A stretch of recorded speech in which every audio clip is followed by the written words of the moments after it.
We good. Yes, sir. Yes, sir. We are live here. We're gonna give you the game, man. So far it's just excuse me. So far it's just been two rushes. It's a third down, I believe, right now. This is gonna be a pretty big game. This is the New York Giants versus the Washington, and it's third and three. It's a play action. He throws a Tracy. He does not get the third and three. Great defense right there. They're gonna have to punt. That's gonna be an A+ on my behalf. I don't know about everybody else, but that's an A That's plus. an A plus for me. That's an A plus for me. Yeah, Three and out. start off good. Start off good. Three and out. So what you guys so after this amazing Jaden Daniels Hail Murray, what you guys have you been thinking this past week? Do you think that this is the trap game week right here? Or do you think that we basically steamroll the Giants who are on a 3-game losing streak? It's a division game. I don't think you steamroll any division game unless the other team is just that bad. Even though the Giants are pretty horrible on offense, they have a really good defense, and I haven't seen them really like be destroyed on the defensive end without the offense giving them a possibility to help. You also didn't escape this game last time without some things that kind of played against the Giants. You definitely could have lost this game if they had a kicker. They did not, so that's not what happened. But if they had their kicker healthy, this is an easy Giants win the last game. Because it's a division game, you want to play that the same way, though. You want to play it with as importance as if it's a playoff deciding game. Okay. So a big question. What do you think is the biggest thing that we can do here to be successful in versus New York? Um, they have a really good interior defensive line. On the edges, they're not bad. I think those running plays with Daniels to the outside, as long as he's healthy, will allow for Lawrence and those interior guys to move east and west a little bit, give you some room. I think that even though Brian Robinson is injured, do not get pass happy and find a way to establish the run with Eckler and McNichols, and you should find a way to easily be able to get those first downs and smaller conversions to get yourself points. Got to finish in the red zone today. That's probably the most important since you went 7 trips down there and didn't get a touchdown. Okay. Jaden Daniels, 71.8% completion percentage rating. That is the most amongst rookies all time starting rookie quarterbacks. I mean, that's pretty big right there. Quick question. Brian Robinson out. How do you think that affects this game? Depends on if they use the same game plan they did against the Ravens. If they decide to only run the ball about 15 to 16 times the entire game, I don't like that. But Jaden has a good enough arm that I can see you making some strides in your passing offense in that regards. I just think because it's a division game, you have to still allow your offensive line to beat up on the defensive line by running the ball. It keeps them from using their pass pressure, and they have really good pressure on the quarterback this season. And I think running the ball nullifies that a little bit. Okay, I'm gonna give you a little update on the game. It was a third and five. It appears to be a drop, you could say, but no, that I don't know. It looked like it was broken up. It looked like it was early. Jackson was there on the coverage, but it looks like we're gonna have to punt. That's gonna be a 3-and-out for us as well. I mean, excuse me, yeah, 3-and-out. F on the offense, but I tried to tell y'all their defense is really, really good, bro. It's not just a division thing. They've only had one blowout this year on defense. And that blowout was due to the fact that Daniel Jones and them couldn't do anything on offense. And they just kept putting them back out on the field. Outside of that, though, they've been really stingy on the defensive side of the ball. Really And good punt Lawrence, from. if I'm not mistaken, is leading all defensive tackles and sacks this year by a Okay, good amount. it's a flag on the punt, but it was a really good punt from Tress Way. We get to see what this flag will be. See what this flag will be.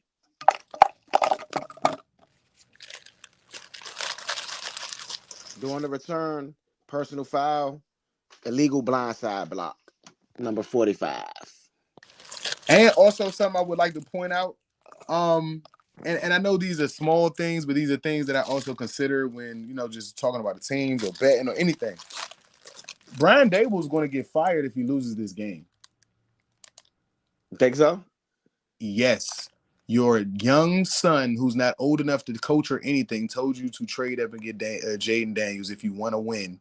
You did not do that. You're probably looking at one of the better quarterback phenoms in the last 5-10 years. And even with the year that Stroud had last year, this is probably outdoing that by a good amount. And you didn't get him, and the Giants are having a horrible year at the I think we lost you. But I do agree with the Giants having a horrible year. But so to speak, this is I guess good drafting by the Commanders. I mean, by Washington. When you really think about it, we had the number 2 pick, so it's hard for anybody to get into the number 1 slot. I would have said, if I'm Brian Dable, however you say his name, drafting Malik Neighbors isn't a mistake. He's a great talent, Given your draft spot, I don't know if you had much options other than getting a quarterback, and maybe you get a Michael Penix Jr. or somebody like that. But I think Malik Neighbors is he's been lights out, to be real, to be honest. I can't really say what the Giants' issues is other than the offense, and it's just not being in sync. But I mean, you have a dynamic wide receiver. I don't think you have the greatest offensive line. The running backs are okay. Like Tracy's okay, but he's not like dynamic. So, I mean, I think that might be what it is a bit. We're on a commercial break right now, and right now, both sides have Fs for their first drives, in my opinion. Offense and defense. Well, no, my bad. The defense has an A, and then the offense has an F. So both offenses would have had an F, in my opinion. And this may be a very a defensive game. This might be a defensive game, people. Point B, here at the live watch party, man. Organized BS, man. Shout out, and we will be back with Score to Fight pretty soon. This week, actually, man. We got 2 fights this week. So that's gonna be a pretty big event. 1st and 10 ball on the 7.5-yard line, man, in motion. It's a handoff. It looks like the Singletary.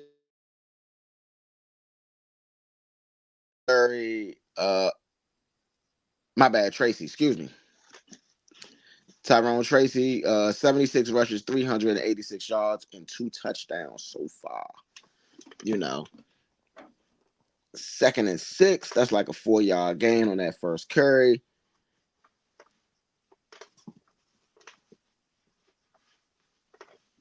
It's a single back set, man, in motion. It's a handoff again to Tracy. Tracy gets the first down and a little more. That looks like it's about a 10-yard carry right there. That's going to be a first down. And it gets them up into the Washington. To the Giants. Excuse me, to the Washington 22. Frankie Louisville on the tackle.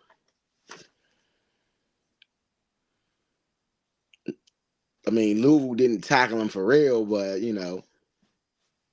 versus Pittsburgh last week, he had 20 rushes, 145 yards, and a touchdown. And it's another hand. Oh, it's a read option to Daniel Jones, and Daniel Jones got room to run and some. If you took Daniel Jones on the over for his rushing yards, that might have been it right there.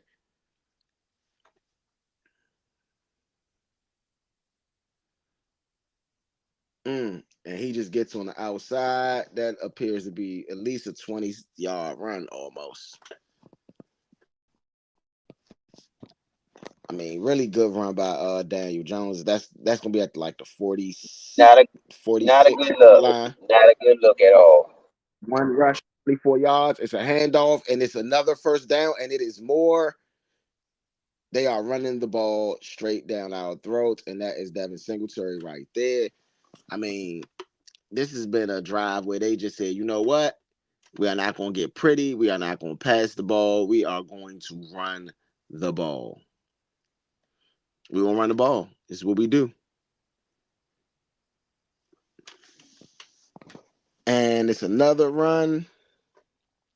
And it's close to a first down. I don't know if he actually gets it. That is Tracy on this run.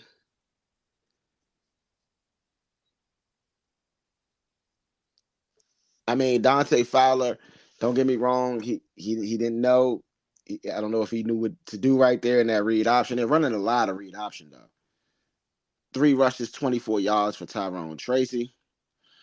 It's a 1st and 10, ball on the 29-yard line.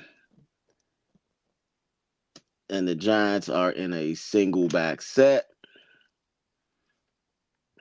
The Giants have just been running the ball down our throat this drive. I don't know what we're going to do moving forward. This has just been a horrendous drive right here. It's Daniel Jones, it's been Tracy, Singletary's even got in on the action. This is not a way to sustain a good defense right here.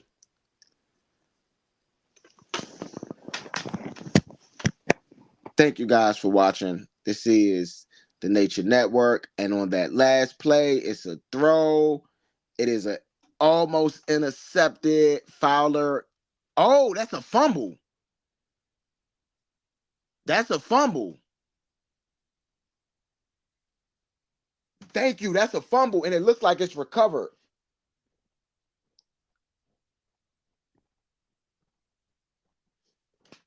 Fowler, it looks like it's a fumble. That's a fumble.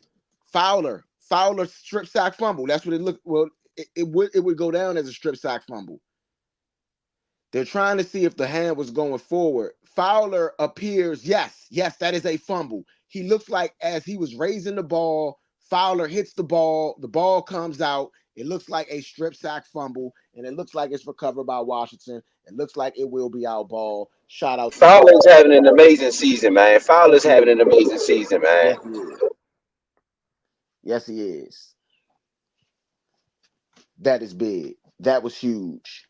That was huge. Dante Fowler, man. Dante Fowler. I mean, those big mistakes right there, man. You can't have those. You can't have those. Not when you're trying to beat a good team. And so with Dante Fowler coming in, he's the person that creates the mistake for on the other side of the ball. So you got to give plays like that, players like that, drives like that. You got to give that an A platinum. You know what I mean? Got to. But we're gonna see. It looked like a fumble to me. If they say that ain't a fumble, I'll be very surprised. I would know that we got the same reps from last week. That's what I would know. Because the refereeing last week was absolutely horrendous. It was terrible. It was absolutely terrible.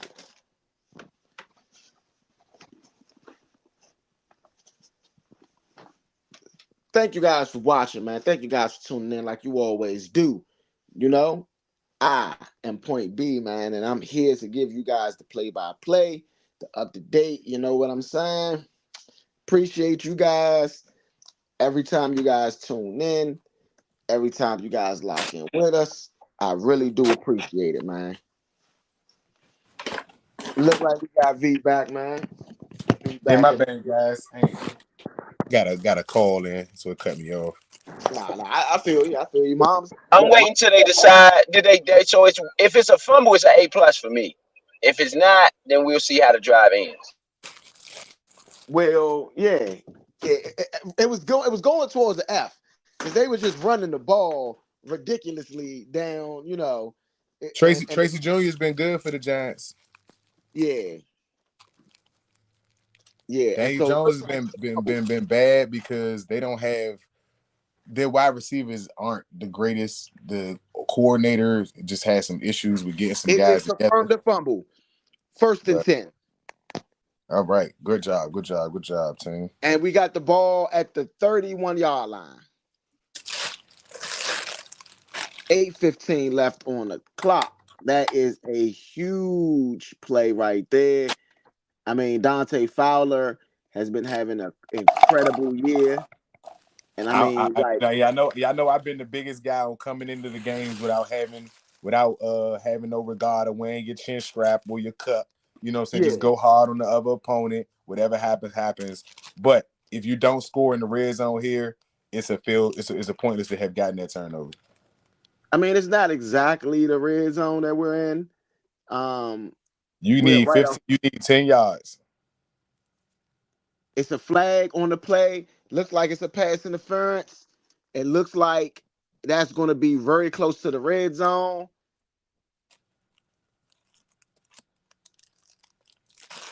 Brown took a shot at Noah Brown.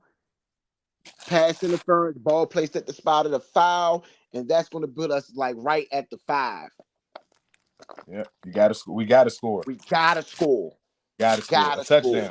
A touchdown. Touchdown. Yeah, we gotta score a touchdown. This can't be a field goal here. We did not score a touchdown last game. Penalty. You're in New York. You need that momentum to be on your side. If the Giants get a stop, the momentum goes in their favor, even if it's just 3. Yep, the Giants average 43.6 yards in penalty yards per game. That is the 6th most in the NFL. Wow. It's a handoff. Listen. It's a handoff. McNichols looked like he pushed the pile. Let's see where they spotted at.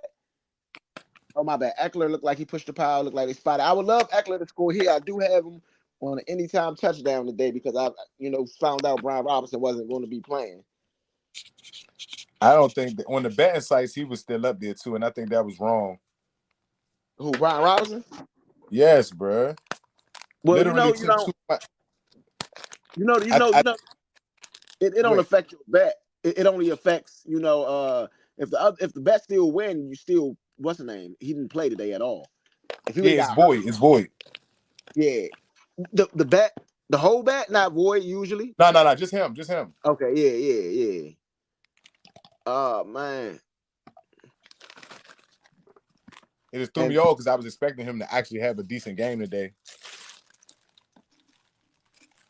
And this was out of nowhere. I was too, though, Vito. I was too. I thought that Brian Robinson would do well today too. Anybody know why? It says knee, and that's gonna be a touchdown. Bye. Jaden Daniels to Terry McLaurin. Let me double check it because my Terry McLaurin scored.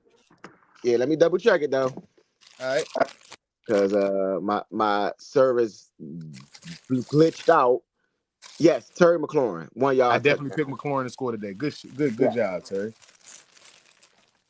Yes, 1 yard reception to Terry McLaurin. Great Remember job. what I said last week? I don't know if you guys remember what I said last week, but last week I specifically said that that's the one thing that we hadn't been doing in these last couple games that we did over the couple games that Terry had a touchdown because we went to him in the red zone. He don't gotta have. Well, Cherry been getting caught. Hold up, Cherry been getting caught from behind. He hasn't been finishing bombs. He get caught from behind. He'd been caught from behind about 4 or 5 times on them bombs. So I would like to see him finish some of them plays too, though. That's not all the way on the offense. Bruh, I personally go ahead because you was kind of busting in it, but I was trying to interject a bit because I personally feel like it's got to be perfect ball placement for him not to get caught from behind. A couple of the times I've seen him get caught from behind because he got to slow down, and the defender is right there behind him, still chasing him.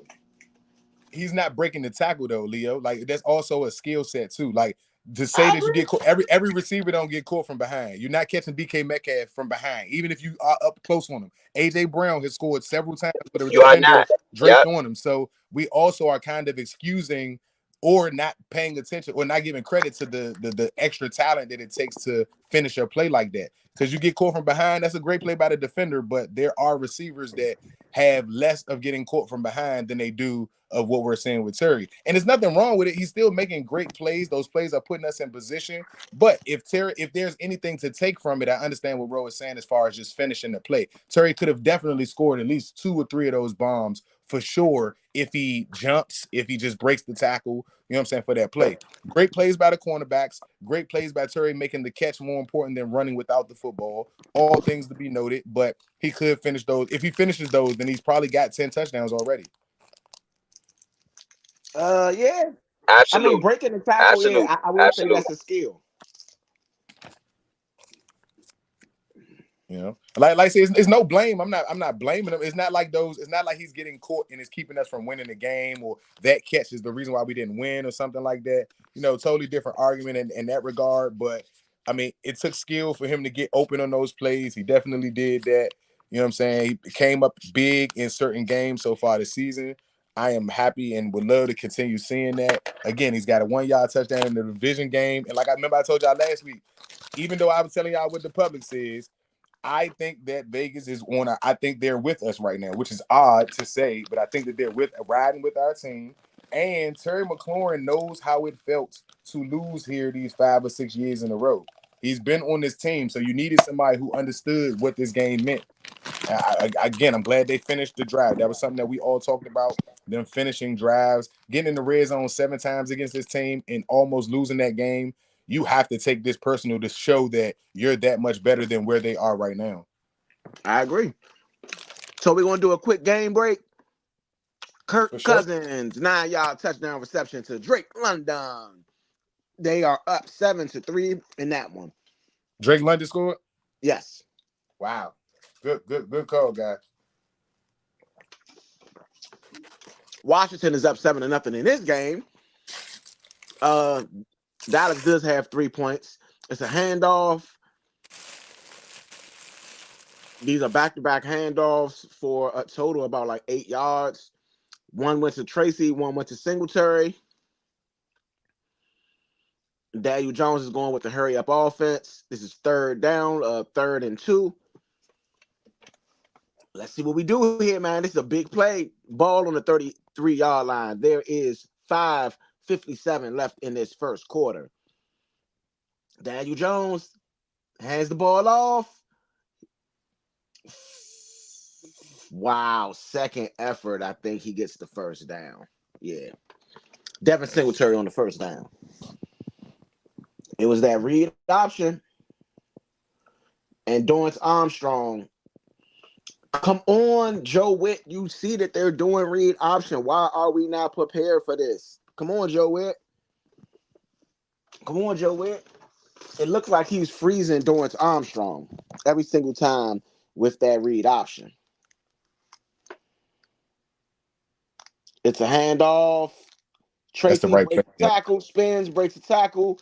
Looks like he's about a gain of 3.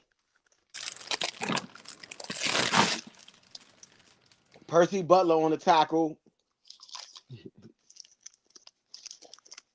That's the right play, Leo, by Dorrance.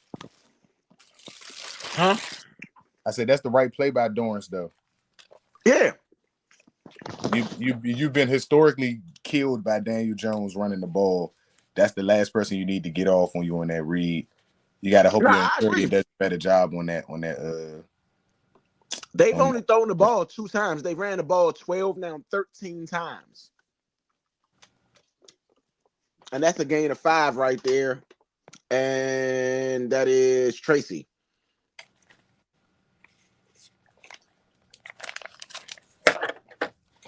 I'm hoping that we can. 3rd and 1. They have ran the ball 13 times. They have passed the ball twice. Okay? Mm-hmm. This twice. What are we doing? I don't care what sets they in. They're going to have to. Dave Jones tries to sneak it. I agree. And it doesn't look like he got it. Okay, good defense. Hold on. It depends on the spot of the ball. They give them a really good spot. They gave them an excellent spot. That's a first down. If that's a 4th down, I challenge that. No, it was a 3rd. No, it was a 3rd. 3rd and 1. And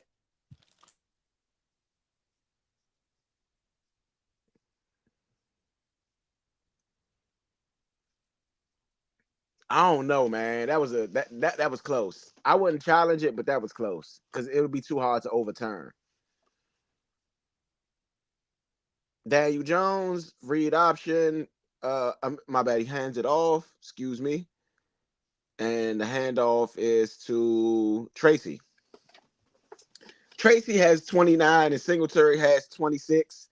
So I'm trying to wait a little bit longer than I probably would normally have to do this with other backs because the 2 and the 2 and the 9 and the 6, this is all confusing. So just letting you guys know why I'm a little delayed. There's a handoff to Tracy. Tracy gets another 6 yards almost. Daniel Jones, 2 rushes, 25 yards. 24 of them on that big read option run.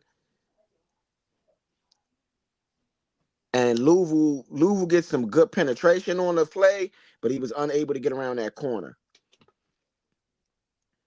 I mean, Daniel Jones, they're running this read option pretty beautifully, just running the ball. But we need to stop here. It's 3rd and 2. 3rd and 2 handoff to Tracy. He gets it and more. He's going to be at the 40-yard line right there. That's going to be a 1st and 10, about a gain of 6. That just running the ball down our throat, man. Yes. They got to address that. That's weird, Joe. They're going to have to stop that. That's not going to work. This whole drive, I don't remember them calling the pass at all. Just reading. I mean, just running. Just running. Come on. Y'all got to get this together. Play selection. 9 runs, no passes. And it's a play action now, and it's a screen pass, and that is blown up. Wardell Robinson, he's going to lose some yards.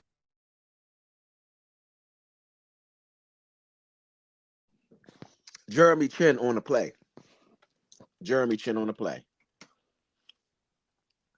Great play recognition, Jeremy Chin. Great way to wrap the legs up. Really good play. So that's a 6-yard loss. It's going to be a 2nd and 16. Daniel Jones, 2 for 2 minus 5 yards. Daniel Jones drops back to pass shotgun set. He looks like he's taking a shot. Oh, Daniel Jones breaks the tackle. He gets out of the pocket. He's running. Daniel Jones stiff arms. Daniel Jones gets about a gain of 11.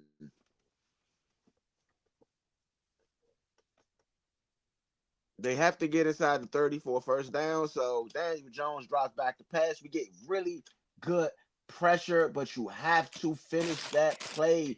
Look like Mathis. And you said you ain't want to take this bet against us. This nigga, pardon me. Daniel Jones has his career games against us. He's not a quarterback in the NFL without playing the Redskins. Bruh, right now he has 36 rush yards and 5 passing yards. How many 1st downs do they got, Leo? You named something that makes sense, but they still got the ball and they're moving the ball. Yeah, they're moving the ball. I'm just saying, like, bro, this is not. Hopefully, if we got a competent defensive coordinator, like Caleb Williams had 30 yards in the 1st half last week. They shouldn't be able to do this all game long. They should not be able to do this all game long. Maybe you do it in 1 quarter. You get away with it 1 quarter. All right, never mind. I'm not. We can watch it. I'm not saying no, Vito. I'm not saying that they won't. I'm gonna save it for the end. I'm gonna save it for the end. I'm not saying that they won't. I'm saying that they should not be able to. That is an indictment on your defensive coordinator. If you cannot stop them after having running the ball basically 80-something% of the time in the 1st quarter, they should not be able to do that. No, bro. This is more than 80-something. They literally have only passed twice. They have ran the ball. Okay, so 98% of the time. They ran the ball 10 times just on this drive alone. Bro, yeah, so go ahead.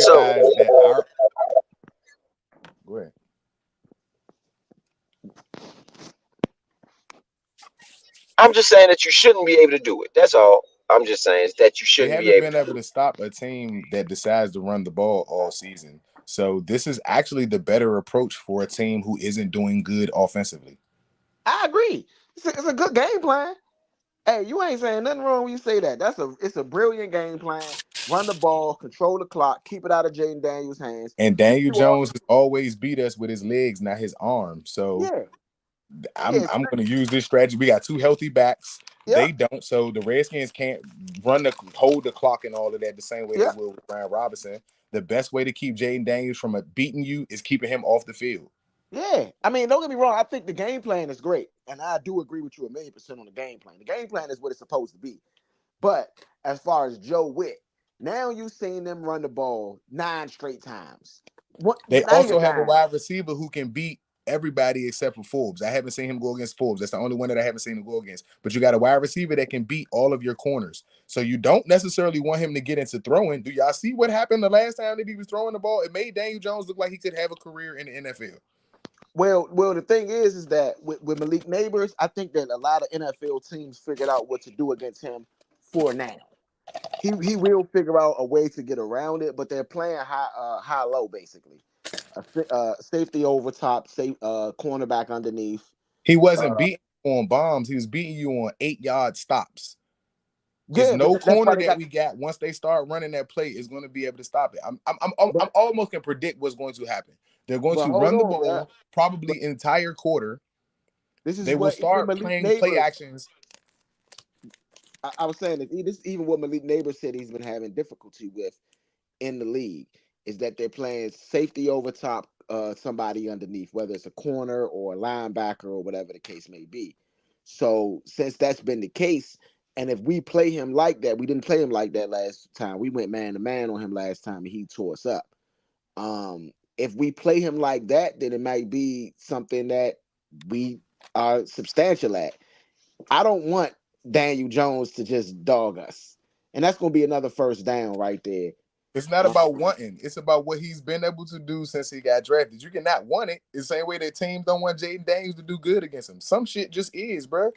Daniel Jones has a job in the NFL because of what he does to the Washington football team. That is it. I can agree with you on that. I can agree with you on that. When I said that I understood like why y'all wouldn't bet with the Giants, I completely get it. But when I looked at the fact that Brian Dable is not going to have a job if he does not allow this team to compete in this game, y'all can Daniel Jones gets on the edge. Daniel Jones gets the first down and a little more. Yeah, they about to score. Daniel Jones, 4 rushes, 38 yards. And this is the beginning of the second quarter. At minimum, you got to spy him. At a minimum, you got to spy him. You got to treat him like Lamar Jackson at minimum.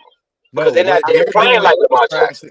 What they're doing is trying to get the Washington football team out of the defense that Leo is talking about so that they can get some room to pass the ball. They're not going to be able to pass the ball just dropping back and passing.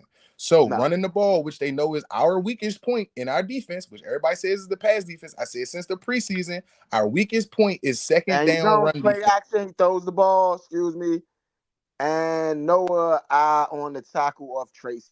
That looks like it's about a 3-yard gain. Now, this is why I will say, this is where things going to tighten up at a whole lot in this red zone. So you ain't going to be able to do them same little weak running plays, fake passing plays. You know, the Giants have a negative 10 passing yards, and Washington has 1 passing yard. And that was for the whole first quarter. Y'all know that we about to break Daniel Jones' record for not scoring at home. He has not scored at home in 2 seasons. And it's a handoff, and it looks like it's almost a touchdown. And that was Darius Slayton with the like trick play handoff, end around, cut in. That was a really good play. I ain't gonna hold you. That was a really good play. Jeremy Chin on the tackle. Slayton was lined up like a tight end. And they did like a fake pitch to Singletary, but handed it off on the inside to Slayton.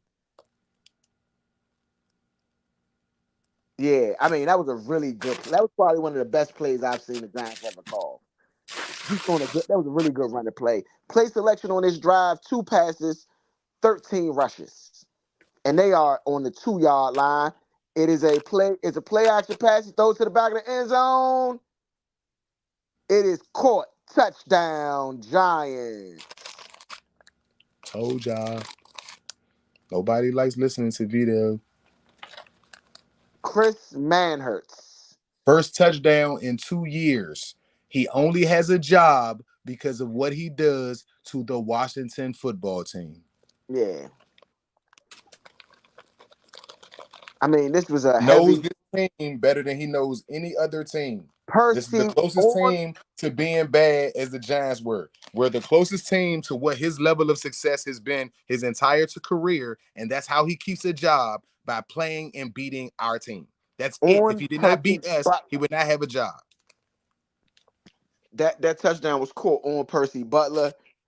Trash. I'm just gonna say this. Forrest, this is why you need Forrest. Forrest breaks that pass up. Forrest breaks that pass up. Percy Butler does not. Where's Dirk Forrest, man?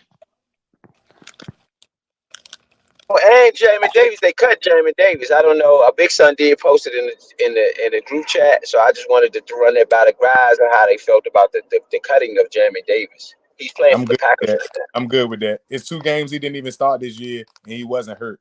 So obviously you're not getting what you want out of it. And I told y'all since preseason he couldn't stop the run.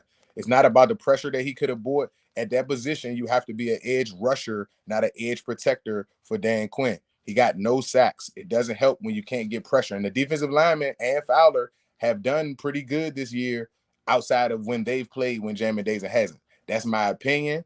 I did like Jamin Davis. I can't say I didn't. I feel like he should have played the Fowler role this year, and Fowler should have played the role that he did, seeing as though Fowler has more experience as a D lineman. But that's my opinion. I kind of feel like based on the way it looked, was that they were already settled in on Jamin Davis before they took over. And I think that they tried to give him an opportunity to play at a spot that they needed rather than playing to his benefit. And he just wasn't able to get it done.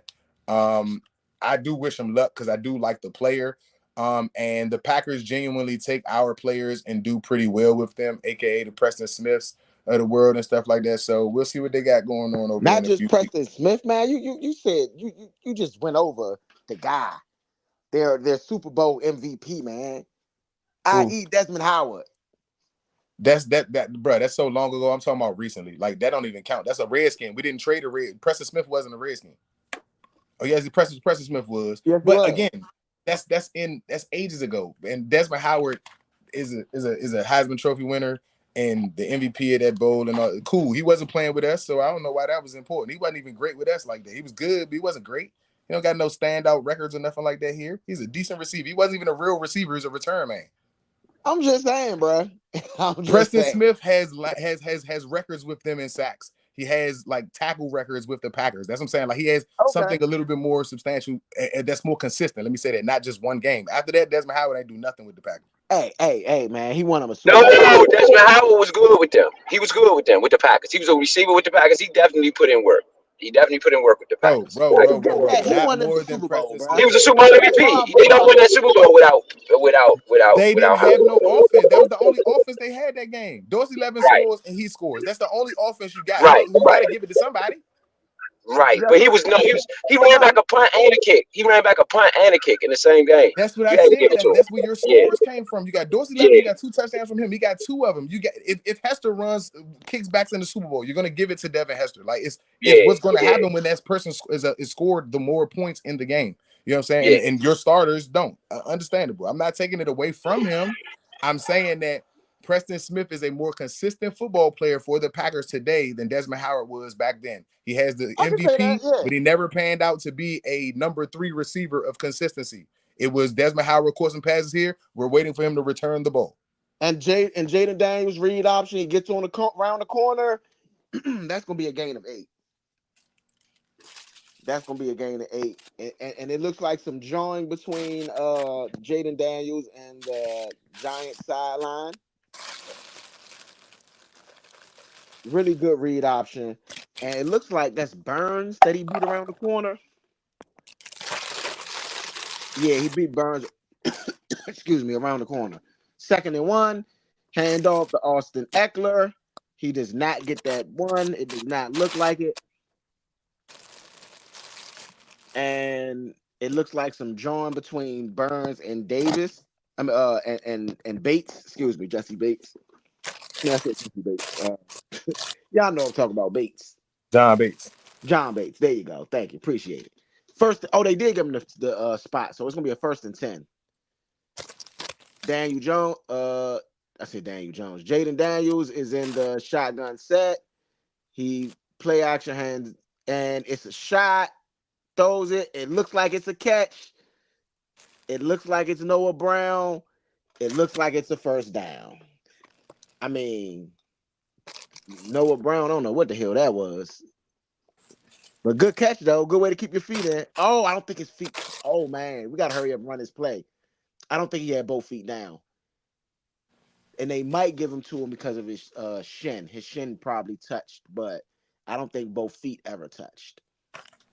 1st and 10 ball on the 44-yard line. We're moving the ball downfield pretty easily. Jaden Daniels, play action pass. Jaden Daniels, pass is complete. And that's Noah Brown, who breaks a tackle and gains about 4 yards off of that one. Their chemistry is getting good better. Yeah. Last two passes have been gone to Noah Brown.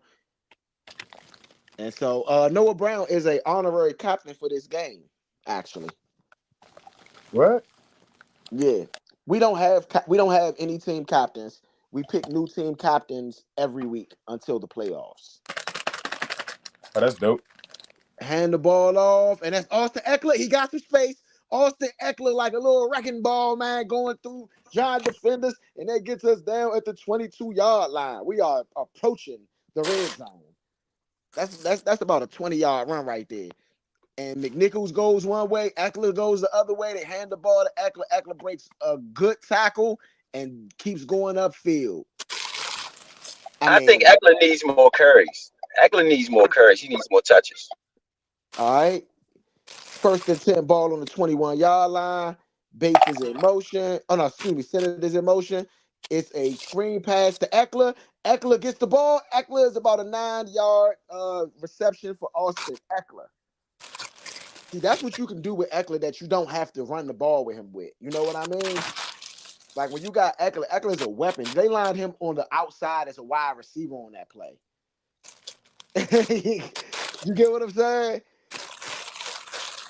And they ran a screen pass like a wide receiver screen with Ekeler. That's crazy. I want to see that play, but I want to see McNichols stay in the backfield for that though, because I think that you got to give him some touches too. Like you don't have to give all of them some touches. Jaden Daniels just jumps back to the line of scrimmage. He might be down, might have lost one. I don't know if that counts as a sack, but it'll be 3rd and 2.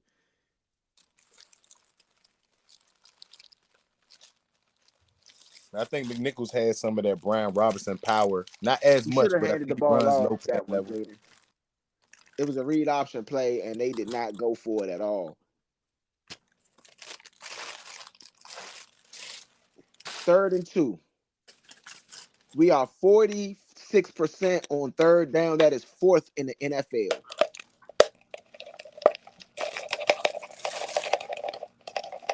It don't look like we got it. It don't look like we got it. This is where you go for it. It's going to be a 4th and 1. And it was a direct snap, Jeremy. Yeah, I think you got to go for it there. You got to go for it there. I don't like the play call with the direct snap either. That's been a play that's been good for you.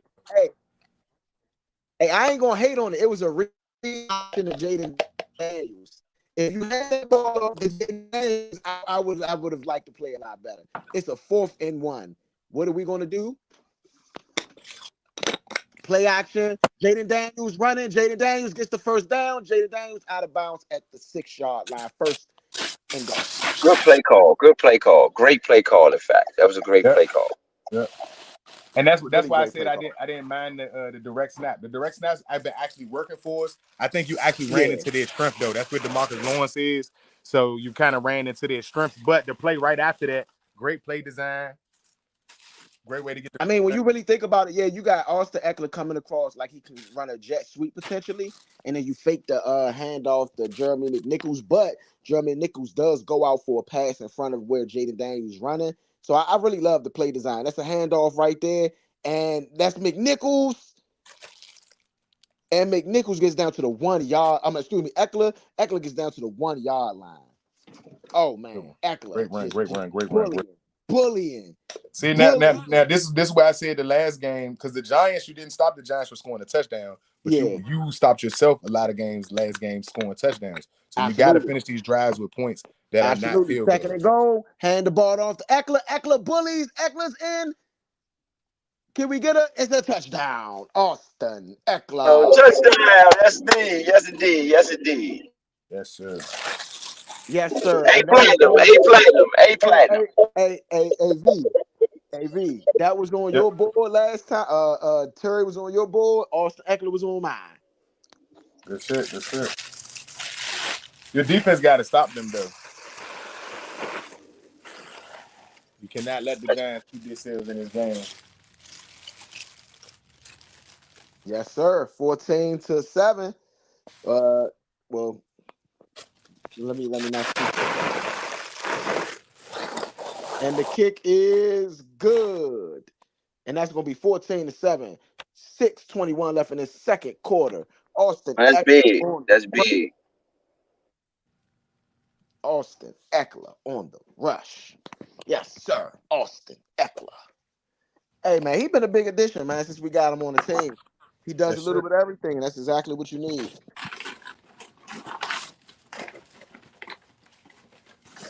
More touches. I think he need more touches. I think he need to be involved a little bit more.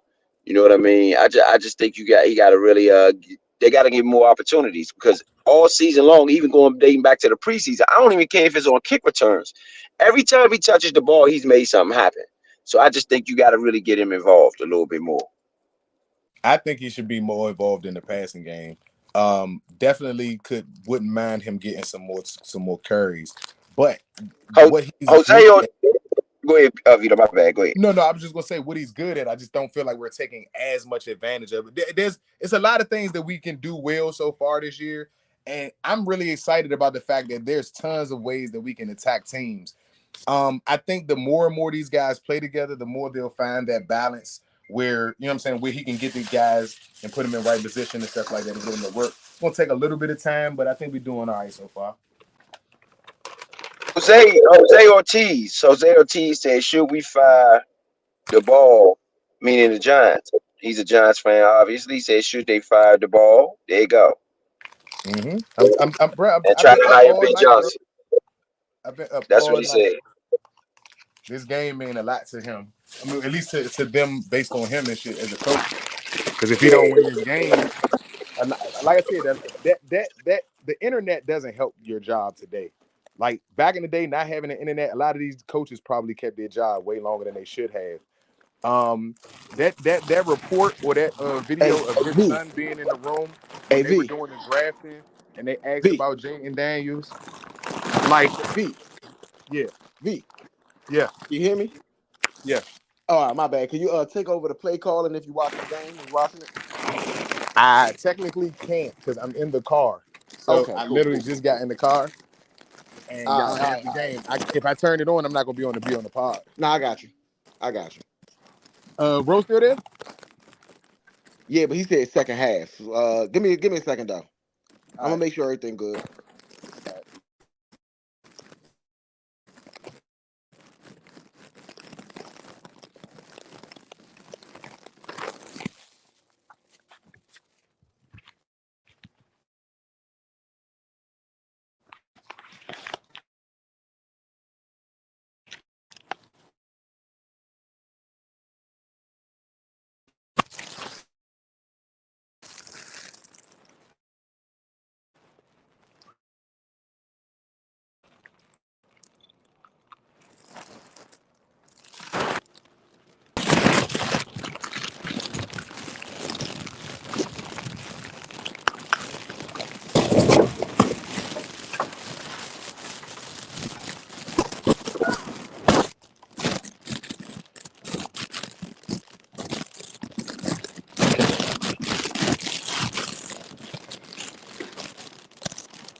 Yes, sir. We're going to give you guys a quick update. That was a tip pass by Frankie Louisville on that 1st and 10. It is 6:11 left in this in the second quarter. Washington is up 14-7. And it's a handoff to Tracy. Tracy gets 1 yard right here.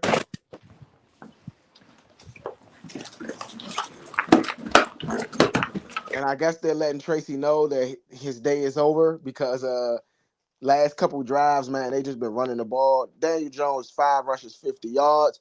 Tracy, 10 rushes, 50 yards. That's 100 yards in this first half of football, just running the ball, but they do not have very many passing yards at all. 3rd and 8.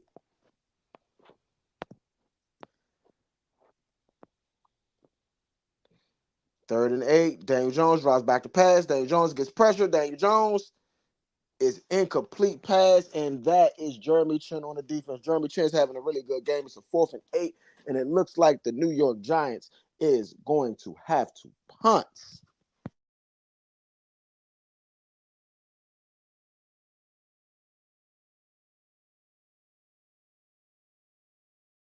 That's good. We needed that. That was huge. We needed that. That was huge.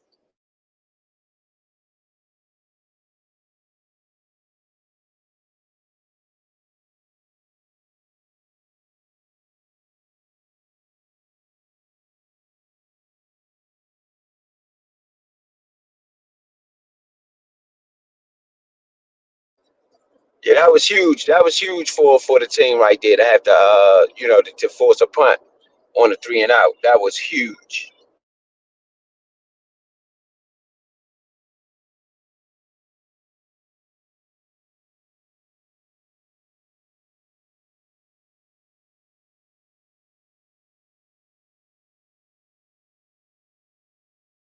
That's an A platinum for me. I definitely think that's a great response after getting a score to 3 and out the net offense on the next possession.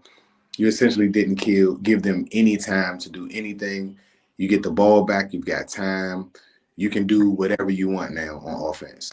Again, Yes, you sir. still need to try to score. That's very important, but you're giving your offense a great chance to close this game out or put them in a position where they can't run the ball as much as they've been doing.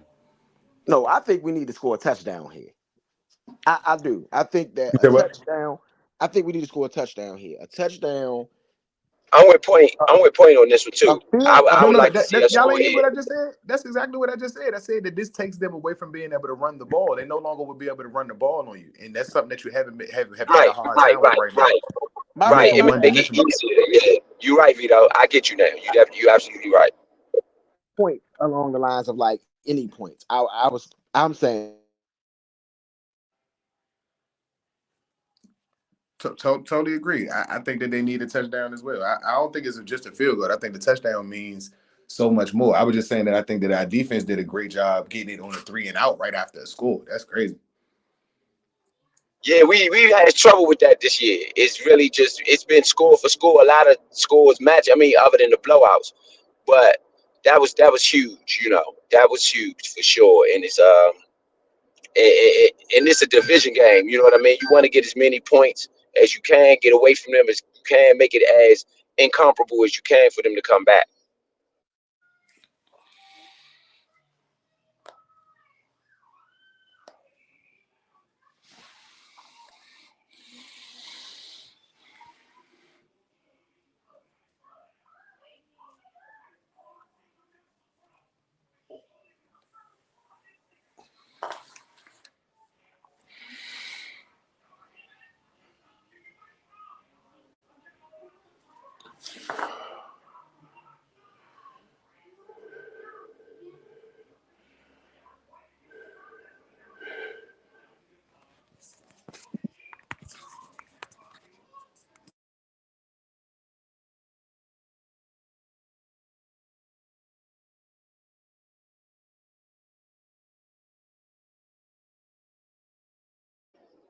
Hey Vito, you in front of your TV? Nah, I'm in the car. All right, hold on.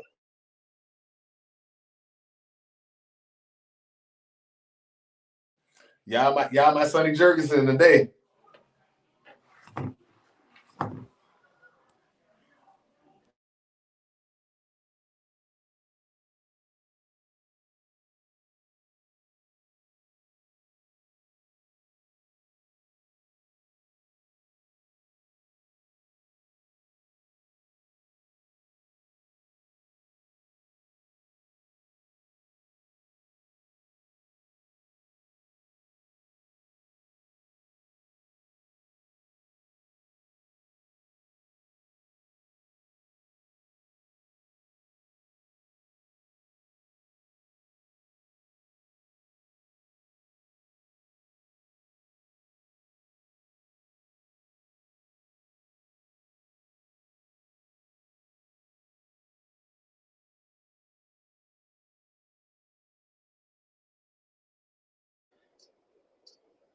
Yes, indeed. I don't know where point at right now, so I'm gonna take over with the play-by-play. You had a no.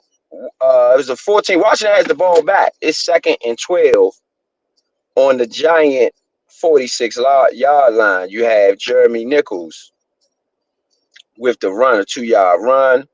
Um, Washington's at the Giant 44. Approaching field goal range right now. You had a pass for Terry McLaurin. Sorry, you had on this drive here. McNichols ran it 19 yards. To the Washington 19 for 6 yards. Then you had Jaden Daniels scramble up the middle to the Washington 26 for 7 yards after that. After that, you had a Austin Eckler run for -1 yards on a 1st and 10. On the 2nd and 11, you had a Jaden Daniels pass to the left for Noah Brown for 31 yards. After that, you had a 1st and 10, which was the Jeremy Nichols run -2. Then you had the short pass to Jaden Daniels to Zacchaeus out at the Giant 30. That's where we are now, 3rd and 6 at the Giant 40. 2-minute warning. 2-minute warning.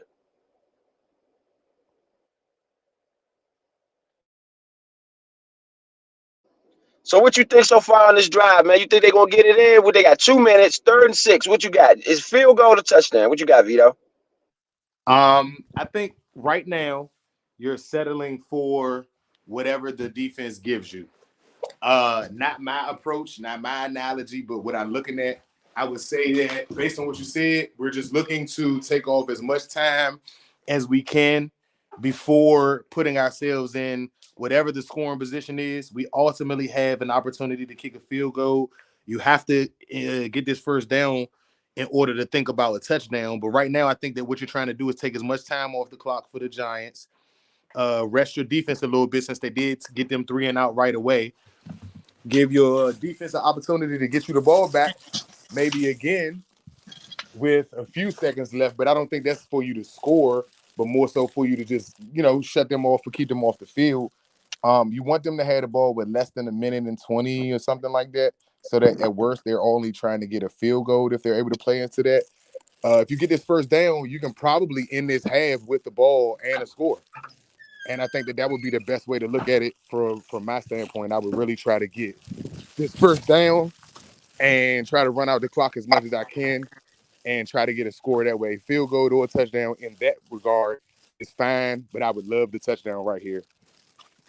Yeah, I apologize about that, man. My phone died. That's why I was trying to get somebody to do it because I knew I was cutting it close. But that's all good. We picked up. Didn't the Giants get the ball first? Yes. Or did we yes. No, yeah, they got it. All right. Yeah, so as long as you waste some more time off the clock, I think you're good. Well, yeah, honestly, I don't think that they can drive the ball down the field fast. I think they to get the ball downfield, they've been having to run. And so right now, I don't think that it's as much of a press for time. I do think you want to squeeze time a little bit, like you're saying, but I don't know if it's as much of a press for time because like they haven't thrown the ball to get downfield, and that's what you're gonna have to do in that situation. That's what you're gonna have to do. So I mean, it's been a very good first half, man. I can't knock it. I can't knock it. We finished strong here. Vegas might have had to give away this game because the Giants. The only thing I did bet with Wan'Dale Robinson today with the Giants, and he hasn't even gotten a pass in his direction. I don't think. No, he got that screen. Oh yeah, he did get the screen. The loss of 5 yards. Mm-hmm. Yeah, but I had them for like over 4. Did not get it. They did not get the third. It's a 4th and 1. What do y'all got? Field goal or go for? What y'all think? I think they should go for 4th and 1. I think put the nail in the coffin on the Giants here. You're up. I think this is the time to take a risk where it doesn't hurt you. But what do y'all got? I would go for it. I'm going field goal because you're only up 7. You don't get Oh this. man, that one was that. So yeah, That's it's a a long. 4th and 1 for Washington. Let's get word. That's a long 1 yard. That's a long 1 yard. There was Zach Ertz. He basically did like a hitch route almost, where it's not exactly a hook, but kind of like a 5-yard slantish in. You know, 4th and 1. We're gonna go for it. We're gonna go for it. I don't like this. And there's a handoff, and it's Eckler, and Eckler got it. They got it. First down. 1 minute left in the second quarter. Austin Eckler does appear to be a little shaken up on the play, though. Boom. Eckler, boom. McFadden on the tackle, but Eckler was able to muscle through. Eckler does look a little injured, though.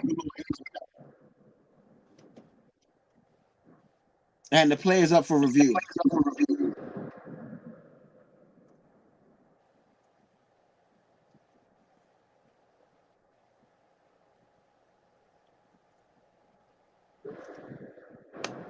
I would have liked us to run and hurry that play right there, but Eckler looked like he was a little bit injured.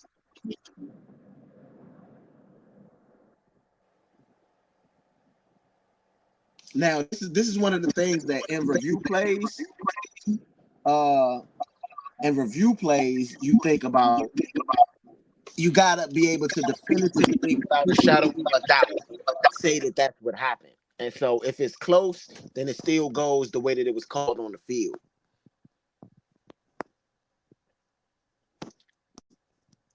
So, what do you guys think about this first half?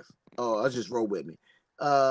And Jose Ortiz says, should the Giants fire the ball and hire Ben Johnson? At the end of this season, maybe that's a potential possibility. There's a lot of bright coaches in the league right now. There's a lot of bright coaches in the league. So I would say that, yeah, that's a very big possibility. But I don't know if Johnson wants to go into that situation. He doesn't have very much to work with starting out other than Malik Neighbors.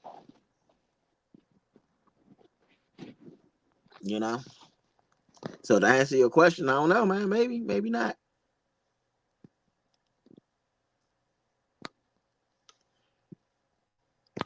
I don't think it's a bad idea, though.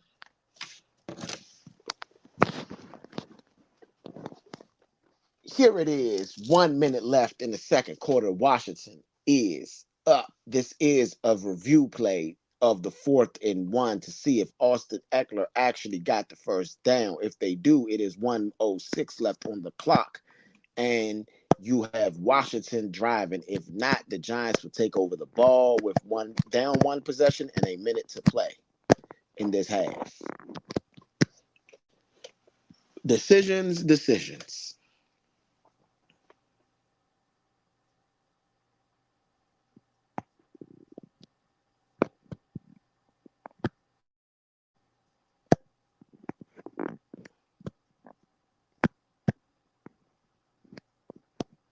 And this is a commercial break. And they're talking about animation domination, something that I think that as Americans, we all probably watched at one point in time. It starts at 8 o'clock tonight. The Simpsons Halloween special, like they have been putting on for quite some time. And the call stands. And Jaden Daniels drops back to pass. He's at the 34-yard line. Jaden Daniels runs. Jaden Daniels got some space. Jaden Daniels breaks the tackle. Oh! It's a flag on the play, but it definitely looked like a horse collar. It's a holding number.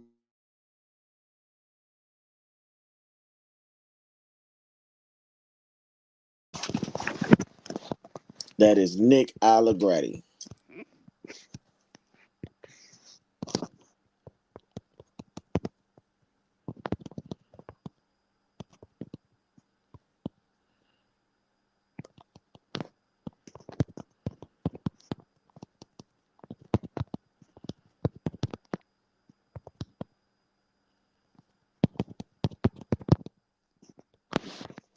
Jaden Daniels. Oh, that was a quick pass, and it was tipped. Burns on the pass deflection. Good play by Burns.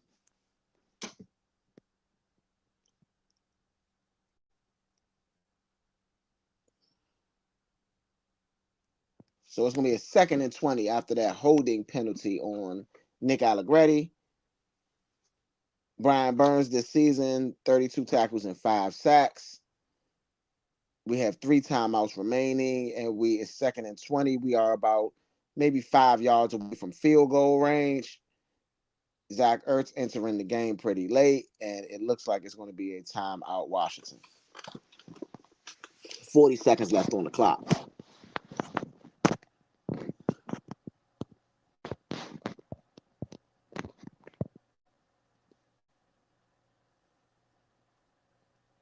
$40 left in this second quarter. I mean, you have Washington who, is right there.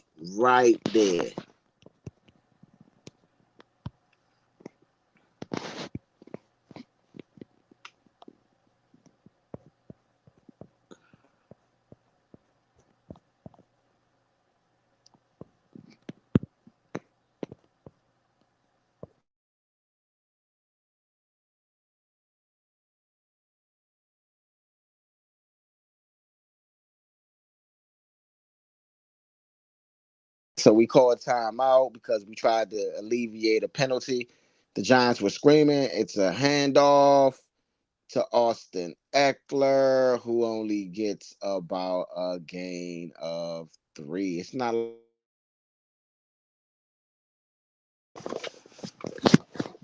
3rd down.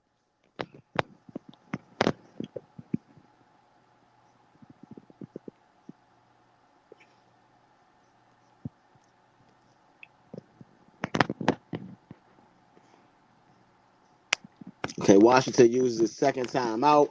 I'm assuming that we're going to try to get in field goal range right here. We are very close to field goal range. We're going to try to kick a long field goal, but we're trying to drain the clock and drain any chance that the Giants may potentially have to do anything.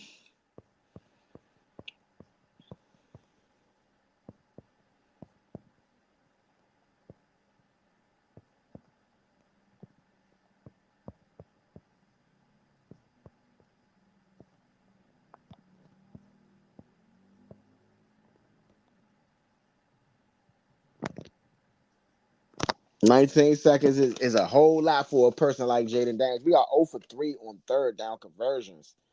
Average with 4.3 yards to go. This is 18 yards. Jayden Daniels drops back a pass. Jayden Daniels quick fires. Oh, Brown breaks the tackle. Brown gets a 1st down. Timeout with 11 seconds on the clock, and we are close in the red zone. Dyami Brown with an amazing. I mean, he breaks the 1st tackle. That's 30. He breaks another tackle. He gets down to the 18-yard line. That is amazing. Great way. We got enough time now to take a shot at the end zone and then still potentially kick a field goal if that doesn't work out. Great play by Dyami Brown. Great play. Shout out to Dyami Brown. That was an amazing play, man. Shout out to him. And Seabird been pretty locked in from short distances, so I'm assuming that we're going to be in a pretty good situation. 1st and 10, empty set.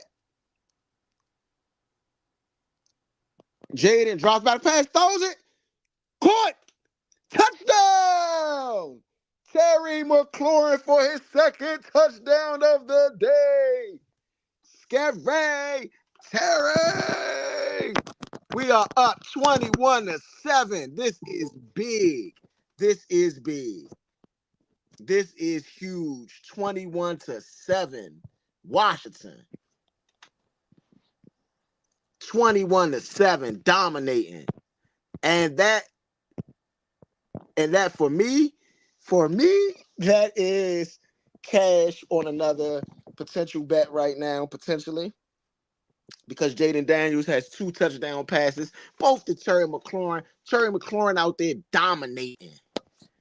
dominating, showing that he is one of the best, if not the best receiver in the league this year. Jaden Daniels, 9 for 11, 113 yards, 2 touchdowns. Terry McLaurin, 2 receptions, 19 yards, 2 touchdowns. Super impressive. Siebert on the extra point, and it is good. 6 seconds left on the clock. I mean, clutch, man. Jaden Daniels is just clutch. Clutch. Super clutch. Don't get more clutcher than him. I mean, dominating, man. Dominating.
And that's going to take us to halftime with Washington up 21-7. Dominating. Jaden Daniels, 2 touchdowns, 113 yards in this first half. We have 68 rushing yards. We have 1 takeaway and 7 points off of that takeaway. The Giants have 142 rushing yards, but -8 passing yards in this first half. Hey, running it up.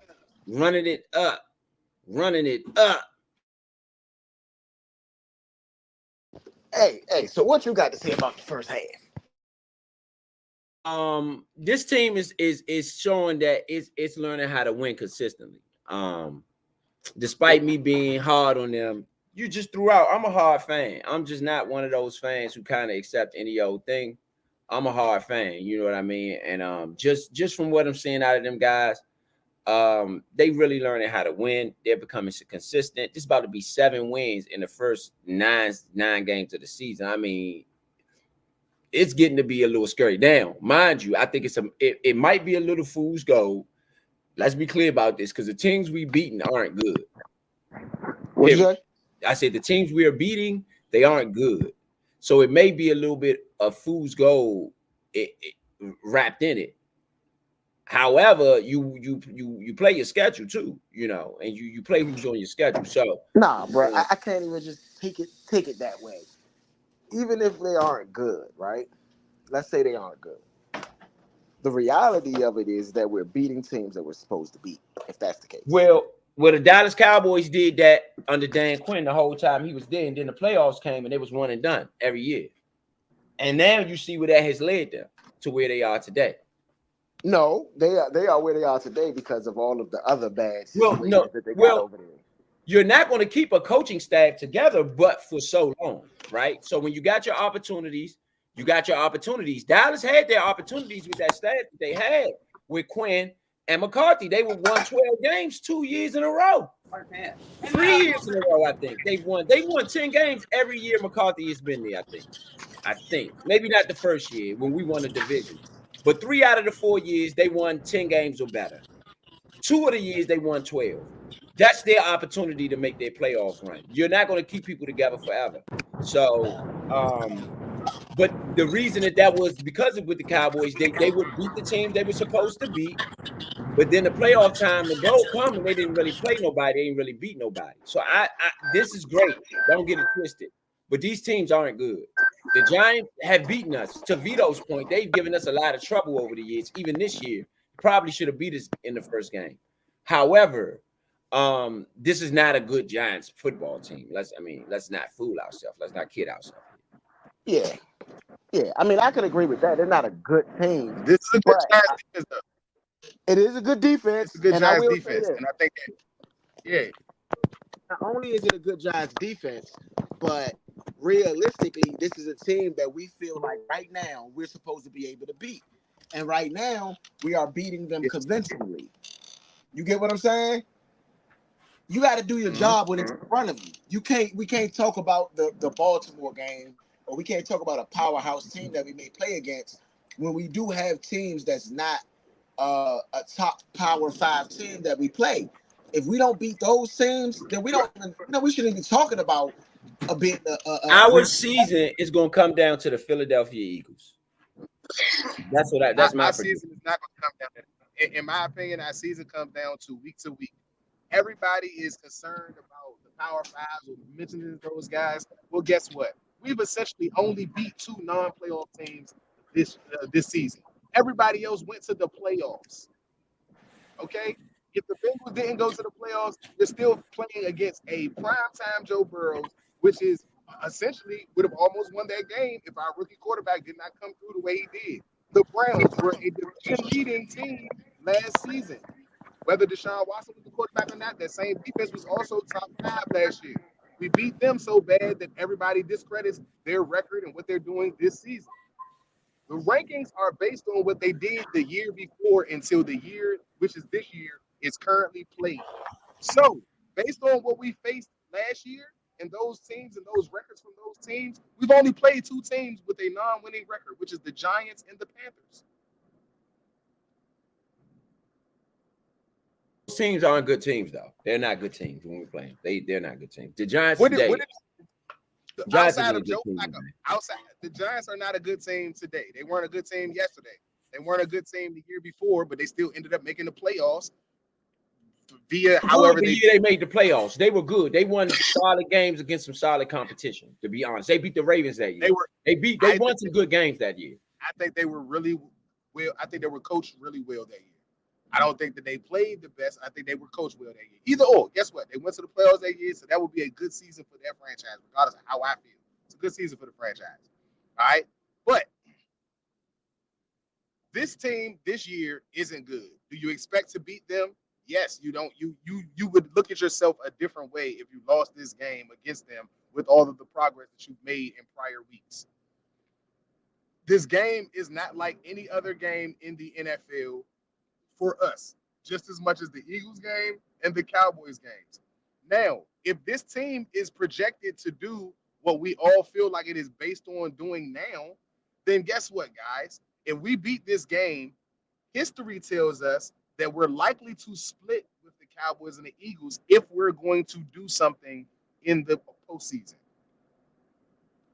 Every year we've had success in the postseason that had a really good or a 10-plus win season, we've split between the Cowboys and the Eagles. But we split with one of the division foes and we sweep one of the division foes. Right now, if we take care of the Giants today, that would be a sweep against a division foe. We'd have the division lead on everybody, and we'd have to still play those 2 guys next. One of those 2 teams are on the lower half of how they're performing, and the other one is doing pretty well.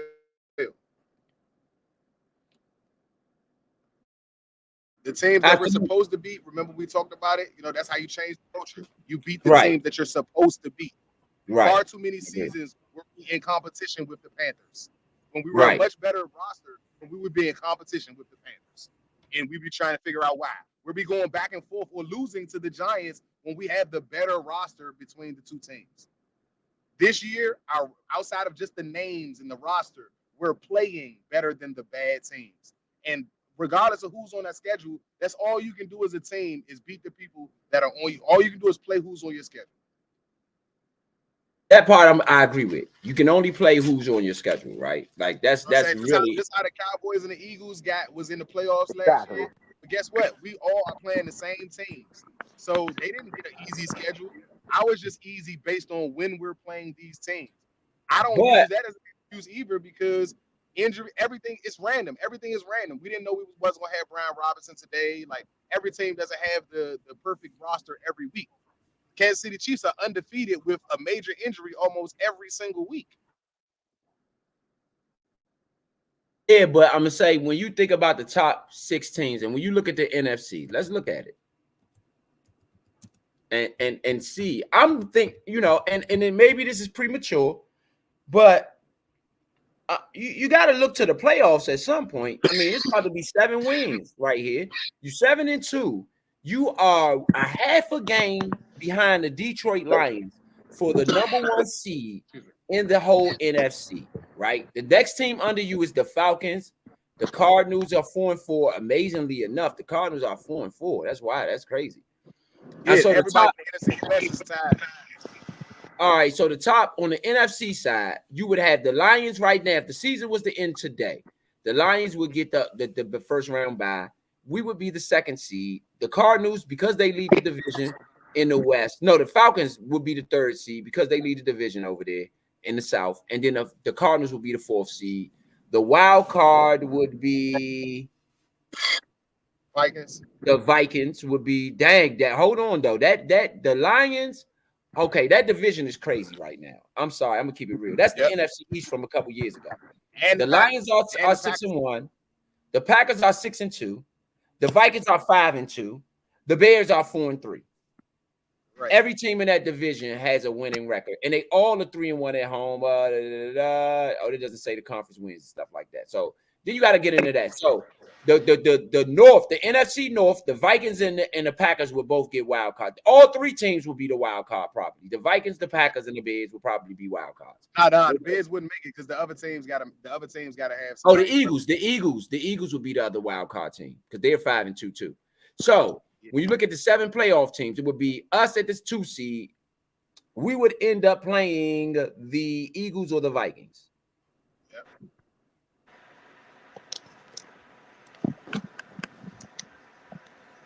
I'm just saying, those are better teams than who we've beat, the Eagles and the Vikings this year. But we play the Eagles, though. So we'll see how we fare against them. I don't think we play the Vikings this year. So we don't know with them. But when you start to look at the NFC, bruh, we got a real shot at this, I think. The Lions is tough. Packers are tough. Eagles are tough. We beat the Cardinals. We played them this year already. We saw what we did to them already. The Bucks did beat us, but I don't even know if the Bucks make it in. They are 4-4 right now. I'm not scared of Kirk Cousins, even though the Kirk Cousins and them playing good. I just don't see Kirk Cousins beating us. He barely beat the team last year with Justin Jefferson. Nah. He don't have Justin Jefferson. I'm not sure. I think you give the Eagles. I think you're giving the Eagles a lot more than they deserve, bro. I don't. Against us. Eagles, I ain't saying that they've done to. I'm not saying what they've done to the league. I'm talking about against us. They have not finished us in this whole run that they've had since they went to the Super Bowl with Jalen Hurts. Whether they won or lost, they haven't given us the business. They've always had either competitive games or lost to us.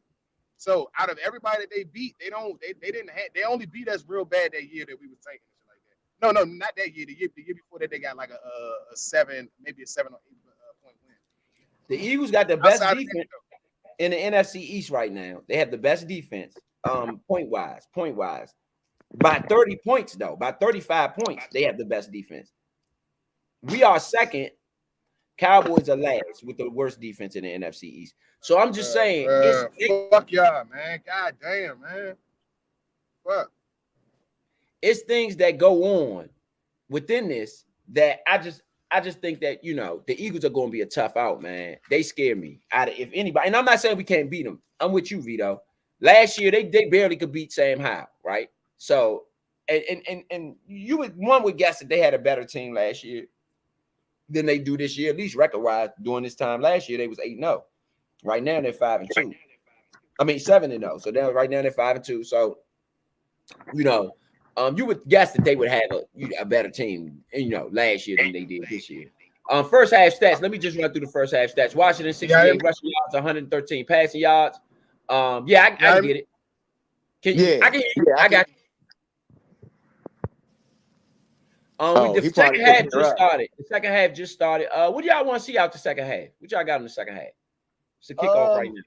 More of the same, bro. I ain't gonna hold you. More of the same. I think V got knocked off. Okay. More of the same. More of the same. Just running the ball, being violent, passing the ball. Terry only got 2 catches, 19 yards. I would like to see maybe if you're going to throw the ball, you're going to have to a little bit. make sure you get that guy the ball. I like to see maybe McCaffrey center. I mean, if we do go up a little bit bigger, I like to see some of the young guys get in and maybe get some. Okay. What you got on that, V? You got a 1st and 10 with Jaden Daniels in shotgun. We got 2 receivers, 1 back, 1 tight end, 1 back. We got a run up the middle. It looks like to Eckler. Robinson. No, Robinson is hurt. So that's Eckler. Eckler on the 1st down run. He gets about 2 on the carry. Jaden Daniels in, hurry up. Yeah, Jaden Daniels in, hurry up.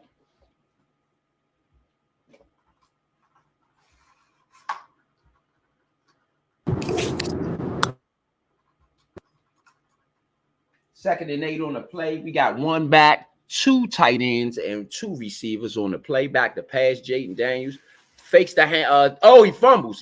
He gets it back, though. He drops the ball. He pump faked it, and it slipped out his hand, and he had to fall on it. So you got to go have a 3rd and very long on this play.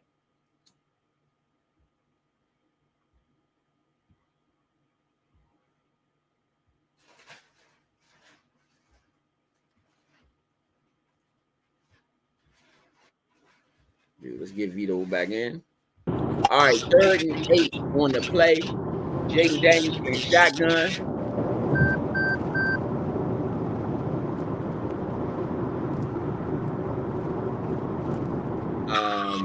And you get a little bit of feedback, Vito. Just might have turned me down just a tad bit. Jaden Daniels in shotgun.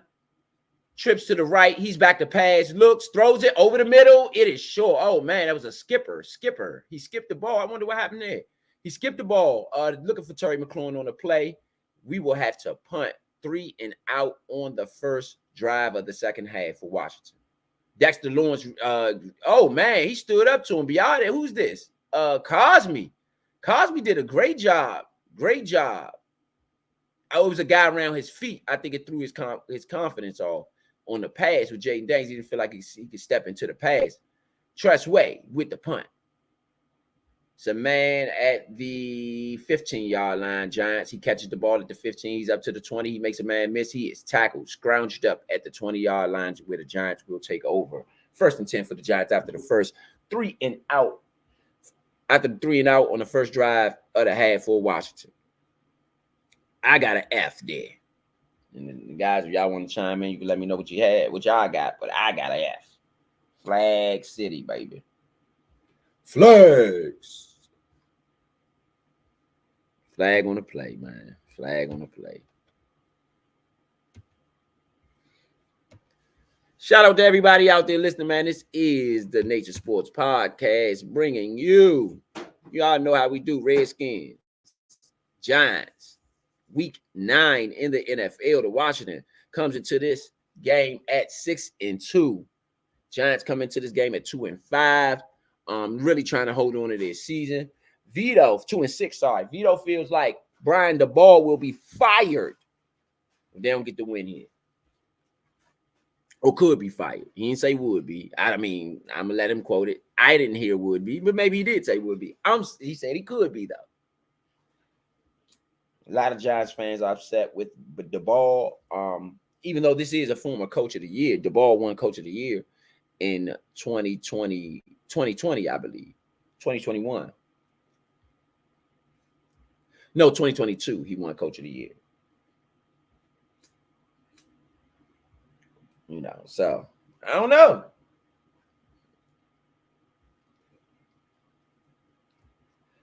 Very interesting, to say the least.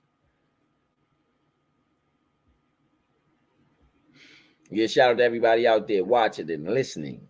This is Nature Sports Podcast bringing you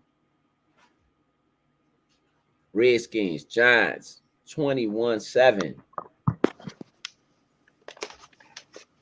Yeah, my bad. I'm back. I am gonna have it on mute for a little minute.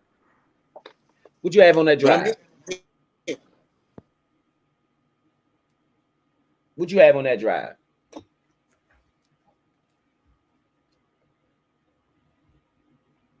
Unfortunately, I didn't get to see it. 3 and out. Was 3 and out. Wasn't that 2 seed? 3 and out. Well, I mean, that's a half. Yeah. You saw the offense. Well, it was a blunder. It was a little bit of a blunder. Jaden Daniels' ball slipped out his hand on the pump fake. He fumbled. He got it back, but that kind of knocked the drive off because, it put them so far behind the sticks, there wasn't really much they could do. Daniel Jones, first quarterback with no passing yards and 1 passing touchdown in the first half ever. Oh, sack! Jones is sacked. It was a fumble, but Dorrance Armstrong hit him in the head. It's going to be a 15-yard in the first down. It's going to be a 15-yard what? 15-yard penalty. Dorrance Armstrong on the sack, personal foul, and it's going to be a first down. He hit him in the head by accident. Oh, man. Mental mistakes, man. Mental mistakes. I like this group when it comes to pass rushing, though. I'm gonna give them some credit.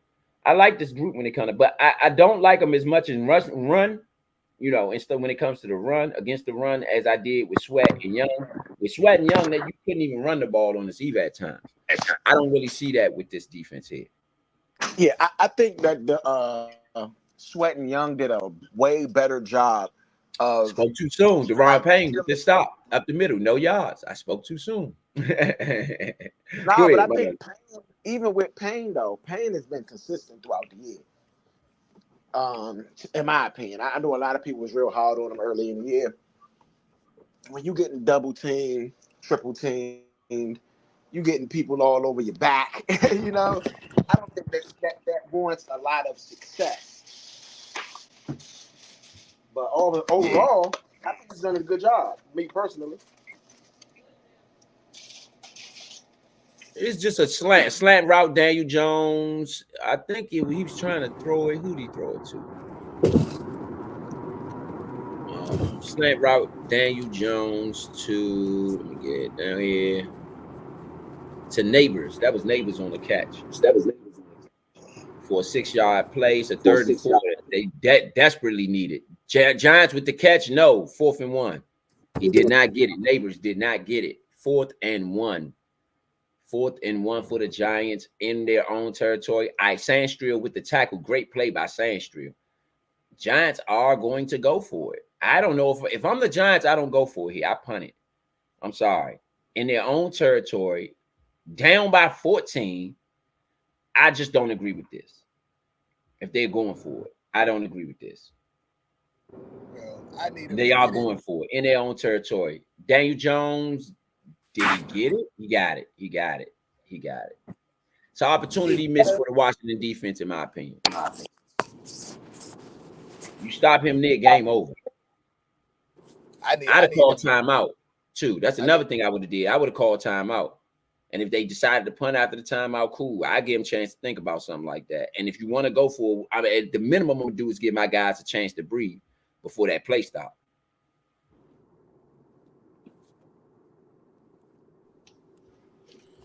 Can y'all hear me? Yeah, I can hear you, Vito. Yeah, I can hear you. Is that timeout at that moment worth it? Maybe if there was something you needed it for later? Yeah, because the next play, Malik Neighbors cross the middle, 15 yards on the play. That's a possession. If you're talking about them going forward on 4th, that's you can induce a turnover almost as a coach. I got you. Okay. Yeah. Big Son in the building. Let's get Big Son in. See what your thoughts is on the game, Big Son. What you Man, got? yo. This boy Big Son tuning in, 10-year vet, been doing this thing, man. Let me just say, this defense is alive and well, fellas. Alive and well defense. I'm sorry. 0 pass yards. Yeah. Till now. Yeah. Greatness we facing right now. They haven't been passing either, though. They haven't been passing. They haven't, but the times that they have, the little short time that they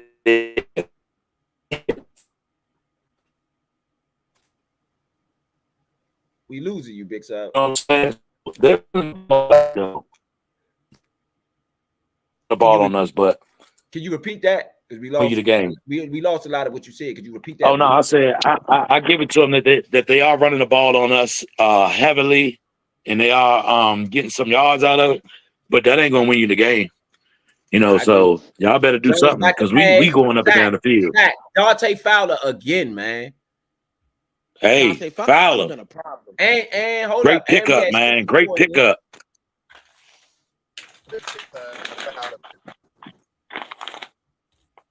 Yeah, that was a great play. Great play. Man, Fowler, man. Dante Fowler's been a huge issue. Shout out to the front office for Fowler, man. Yeah. No, you called it though, Big Son. You called it day one. You said Fowler is who you like. Yeah, I knew he was going to be a problem. Oh my goodness, Sandstrill locking neighbors down. Sandstrill with the great. But see, Sandstrill used to playing good receivers. That's all he's ever done.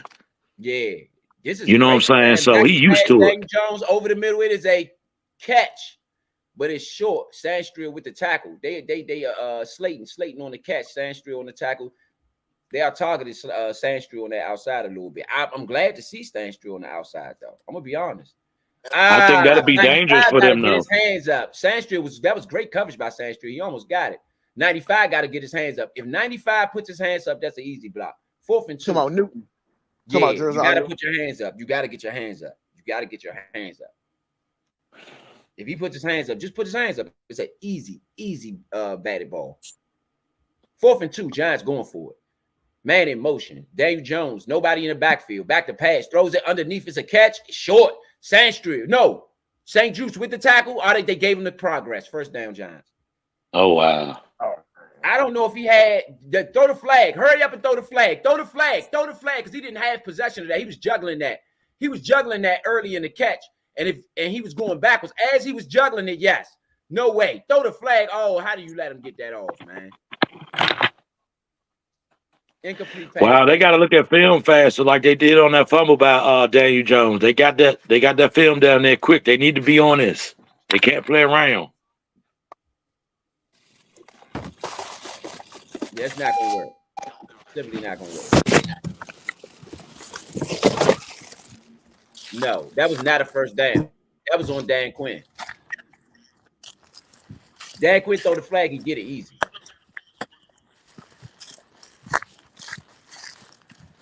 Yeah, great coverage by Sandstrill on neighbors on that play a couple plays ago. Daniel Jones back to pass, throws it over the middle. It's a catch for Slayton. First down. He went to St. Juice on the coverage. St. Juice got beat.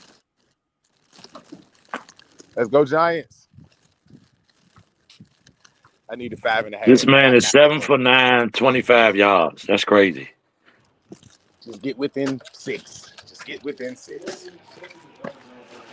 Hey, I ain't gonna hold you, Pete. That's why I said I cannot bet with the Giants. It's my team. It's my team, but I can't bet with the Giants, bro. It's a pitch out to the outside. Runs. He is tackled after a 4-yard gain. I just took Washington on the money line. Oh, wow. How did they give him that much forward progress on that pass? That pass was way behind the sticks. Quinn didn't throw the flag. I need y'all to calm the fuck down. That was the problem. Yeah. Quinn did not throw the flag. Yeah, the ball was behind the sticks. He was running backwards already. The ball was nowhere near that first down. Like Quinn didn't throw the flag. That was Quinn's fault. Wow, Quinn. Hands the ball off up the middle on the 2nd and 7. Gets about 3. We're going to have a 3rd and 5 from inside the 10-yard line. It's a very important 3rd down. Because the refs got to be blind to not see that he bobbling the goddamn ball. That's what we got replays for. That's what we got replays for, though. But that's why we got. That's but the ref, I'm with Leo. The ref is right there. He can see the play better than anybody in the room. He looking at it. Yeah. He's right there. I'm with Leo on that. The Giants are 4 for 8. 4 for 8. The Giants are 50%. This is a very important 3rd down here. 3rd down at the 8-yard line. Hands it off up the middle. He ran. He tried to run for it. What in the world was that? They going for it. They're going to have to go for it. They 4-down territory. Come on, Washington. Get the stop. Let's go. The Giants going to go for it. They're not going to get it. They going to get no points on this drive. And that's stupid to me. Let me see if I can get that bet up, that live bet, because I already know that's what's gonna happen. They're gonna go for it. They're not gonna get it. Mathis with the tackle. Mathis with the tackle. Mathis with the stop. On that 3rd down and 5, Mathis is the one who got the stop. Now they're gonna go for it. It's 4th and 1. I told you. Watch they don't get it. Yeah, you gotta stop him here, though. You gotta stop him here. Daniel Jones scrambles to the right. Oh, he touchdown. He did get it. Oh, flag on the play. What I tell you? Flag on the play. Flag on no. A pick. Oh, they say it's against. It might be against Washington. Oh, yeah, it's against us. It's against us. Wan'Dale Robinson with the touchdown. Goddamn. He was wide open. Pass interference. Offense. Pass interference. Offense. It's coming back. Oh, yeah, that's what's up. Bammers. They better take them 3 points. They better take them 3 points. So what they did was it was a pick play. They picked the receiver. They picked Sandstrill. That's how he got so open. Yeah. And he knew it. The ball knew it, though. Look, the coach knew it. Soon as he knew it. He knew it. Look at his face. He knew it, too. Look at his face. Wan'Dale Robinson knew it when they called it. Look, I told y'all they wasn't going to get that. They're going to have to kick a field goal. Yes, sir. Now, what we can really do to put our foot on their throat, what we could really do to put our foot on their throat is score another touchdown here. Score another touchdown. That's it. Close the game. Look. Oh, the ball is going crazy on the sideline. He is going crazy on the sideline. He said, WTF. WTF. That's all you keep seeing come out his mouth. WTF. He mad as hell. His job on the line. He got to move his family. Y'all out y'all minds cheating. If you think that's what he feel, you know. That bad job on the line, according to Vito. Of course, I didn't say it. I'm not, you know. I mean it's going to be on the line. They ain't got Saquon. You can't run a team without Saquon. They like you don't deserve to be a head coach. Hey, I'm gonna be real. The reason why that is a pick play because he dipped his shoulder to block instead of run his route. Yes. And that's going to get called every time. That's going to get called every time. You have to run your route. Just run your route. He didn't even have to dip his shoulder. The spread right now is 11.5 for Washington, minus 11.5. Do y'all take that? Me personally, yeah. What you saying right now, I believe what I see. Yeah. Me personally, I take it. In the second half thus far, though, they did get us on a 3 and out. And then they did take the ball and drive it down the field inside the 10. So I don't know yet. I say you got to see another drive out of Washington. I mean, that's your opinion. My opinion is that we've been dominating this game, a lot of this game. And I don't see anything on the offensive side of the that suggests that they're going to be able to actually score points.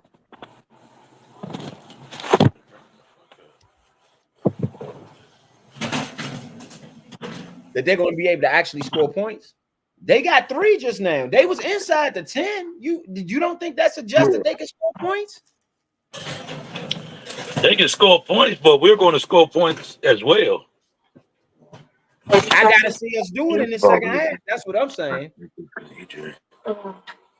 Before I jump in on that 11.5, that means we basically gonna win out. This game is 11-11. That basically meaning Washington is plus 5, 5.5 right now for the rest of the game because the game is 11. We are by 11. The spread is 11.5. Vegas is basically saying we won't even get a half a point more than them before this game yet. For the rest of this game, that's what Vegas is saying. They call it back, right? No, that's not. That's a good bet if you take it. I think that's a good bet if you take Washington here.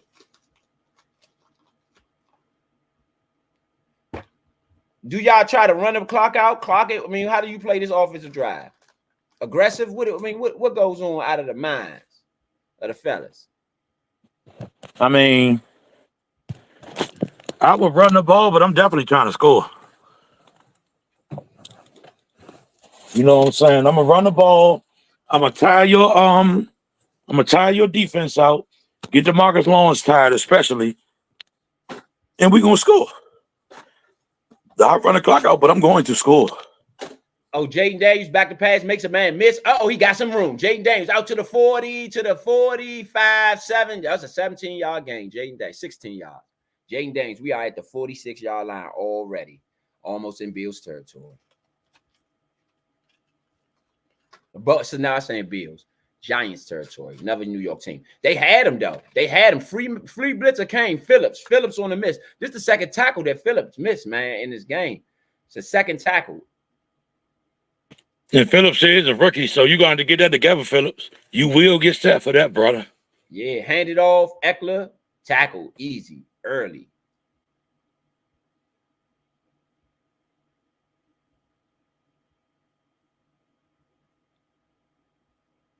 Uh-oh, Kirk Cousins, back to pass, catch. Atlanta Falcons up 14-10 on the Dallas Cowboys.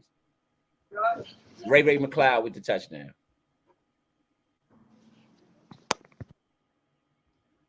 That's still a respectable game, though. You know, It is. It is. That's a respectable game.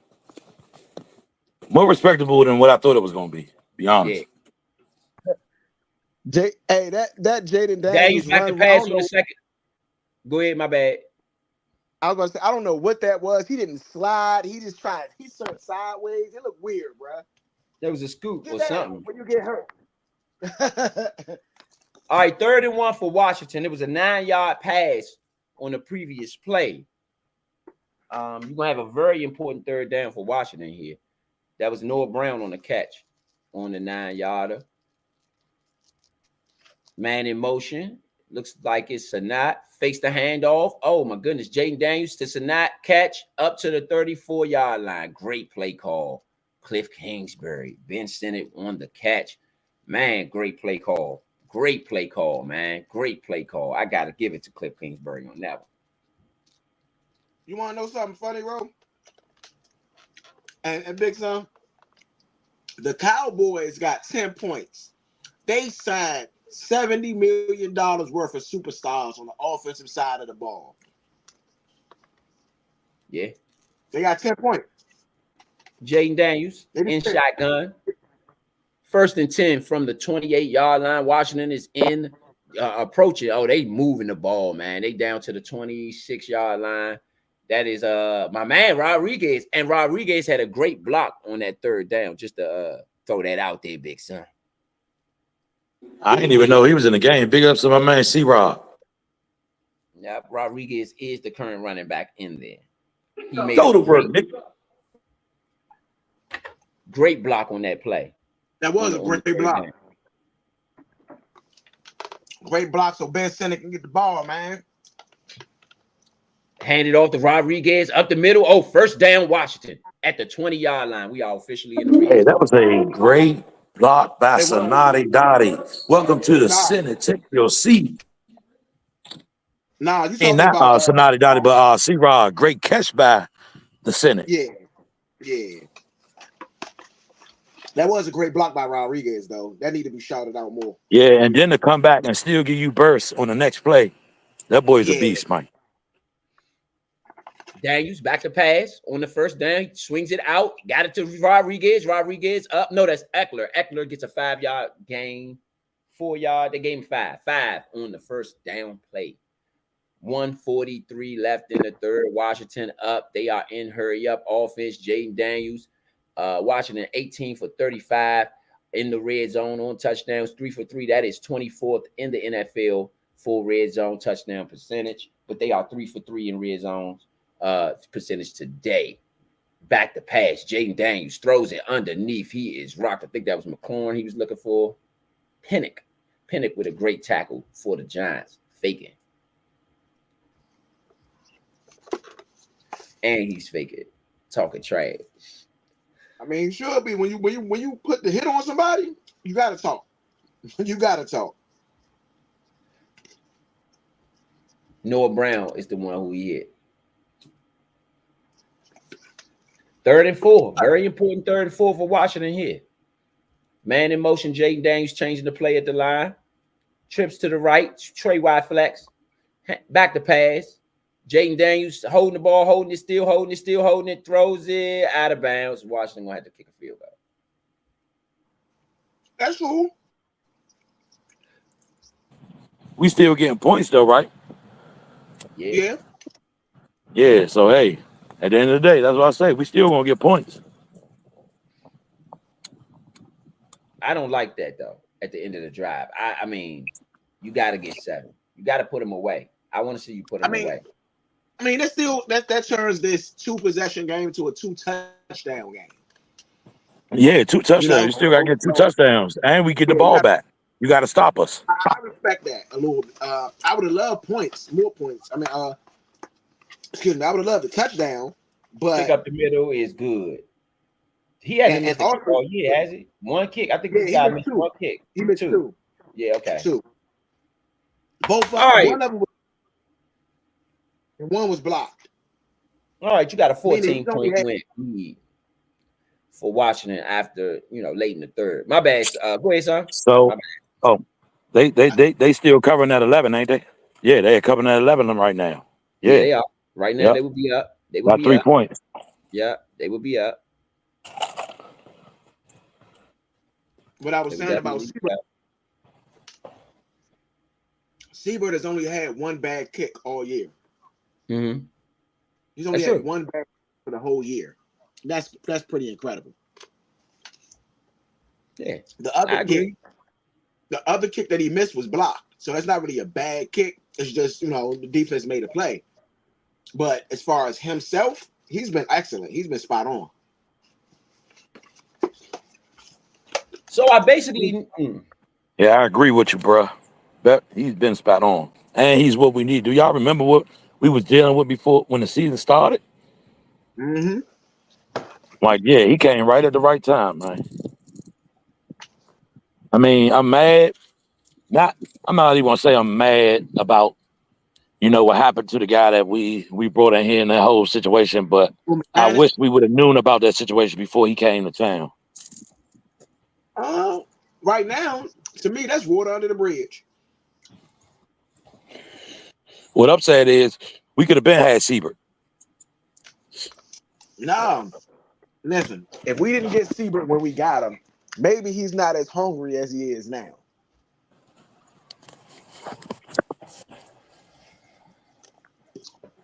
Think about it.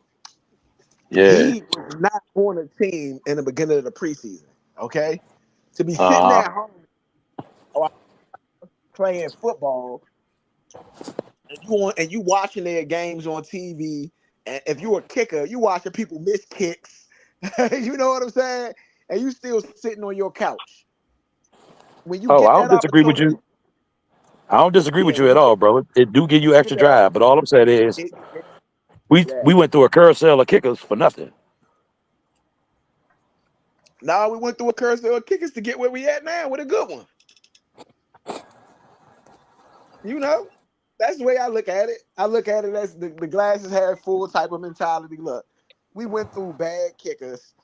We went through a couple weird kickers. You know what I'm saying? We went through Cade York, who was supposed to be a good kicker, had a good leg, but couldn't make a kick. Yeah. So now we are where we need to be. It's like going through a couple bad relationships to get into the right one. I feel you. 1,000,000%. To be real, this is why we appreciate this good kicker, because when you've been in a bad relationship, you appreciate a good one when it comes past. You know what it looked like. Yeah.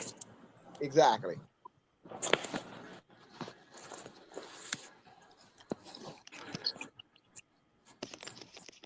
All right, Daniel Jones in shotgun. 33 seconds left in the first quarter. Giants with the ball at the 20-yard line. Man in motion. That's Slayton. They got 2 receivers, 1 back, 1 tight end. He's back to pass. Daniel Jones going deep down the sideline. It is batted up, almost intercepted by Chin. Igbinaya on the tackle. Can I just say, I heard his name earlier. Igbinaya, bro. It was real weird. I recited it, but I can't do it now. But I want to give a big up to Jeremy Chin, because you are finally playing to the level that we seen you play in Carolina. Okay? Finally, you have arrived, brother. Keep that play up and take it up a couple more notches. Step up the Lulu level. Nowhere. Giants gonna have a 3rd and long. Who bunched up that middle? Was Jazani down in there? Wagdad. Welcome to Wagdad in Jersey. Because they ain't in New York. Gonna let this run out. They gonna take this on the other side of the quarter. I know that a lot of fans around the league, other teams like to clown us about playing in Maryland, but the New York Football Giants play in New Jersey, fellas. Dallas Cowboys play in Arlington. They don't play in Dallas.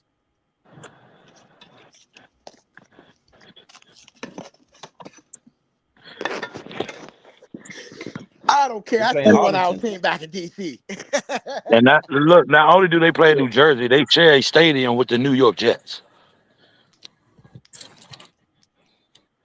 I don't care about them. I'm with Point on that. I'm with Point on that. Yeah, I'm with. I'm just saying how they be always talking about our team ain't in the city that we play in and all that. That's what I'm referencing. Hey, Big Son. Them haters anyway. We shouldn't even be listening to them anyway because they hate us. Anybody got something to say like that, they looking for something. They are looking for something to hate on. When you got haters, that means you're doing something right. Cowboys are getting rocked right now by the Atlanta Falcons, 21-10 over this 1st and 10 for Dallas, though, on Atlanta 39. They do got the ball in Atlanta territory. I think it's Igabo Heaney. The Cowboys fans say they tanking. You heard me? I say the Cowboys fans say they tanking. Really? I mean, it wouldn't. Hey, they might need to.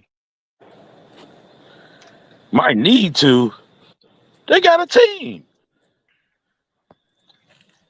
Nah, they got some players. I ain't gonna say they got a team. Nah, they got a team. The correct pronunciation is Igbeogany. Igbeogany. I just call him Noah. Yes, Igbo. He said it now. Igbenogany. I say Noah I. Noah I. Well, Mr. Noah I, you had a good play. Igbenogany. That's the way that you say it. Igbenogany. That's the correct pronunciation. Igbenogany. Hey, bro, that's just too hard to keep pronouncing. Hey, that's what we gotta do as announcers. Gotta announce that thing. Yeah, man. Hey. Ain't nothing wrong with giving a nickname so people know who you're talking about.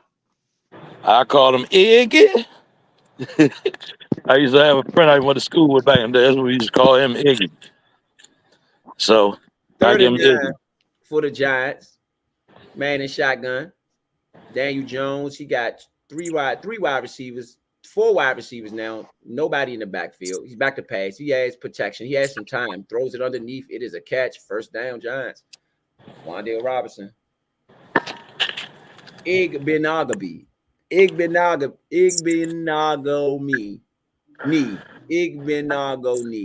with the tackle.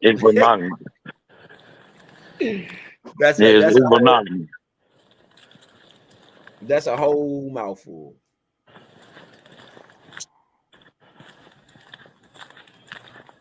Wan'Dale Robinson in motion. Daniel Jones in shotgun hands it off underneath. 1 yard game, man. They tightened that run game up. They tightened that up. Y'all gonna have to beat them another way. You ain't gonna be able to run the ball. Singletary, 1 yard on the carry. Yeah, they did that in the half. Yeah. And look, that's a 10, number 10 ranked defense. Yeah. Who us? We number 10 right now? Yeah, before the game started. That ain't bad. 2nd and 10 for the Giants. 24-10. 3:51 left in the 1st. Daniel Jones in the shotgun has faked the handoff, throws it underneath. It is a catch. Malik Neighbors. St. Juice on the coverage. 2 straight 1st downs for the Giants. They are nearing Redskins territory. How you doing? Doing all right? I'm fine. Washington the Giant 45-yard line right now. This is a 5-play, 25-yard drive. So far, they've taken up 144 off the clock on this drive. And I told the doctor, put it there. I said, like a caught kid. So Malik Neighbors fakes the handoff. Daniel Jones back to pass, throws it underneath. It is a drop. It was it would have been a tough grab for Johnson, the tight end for the New York Giants, number 84. But yeah, that would have been tough. It'd have been tough. Sometimes the drop ain't the receiver's fault.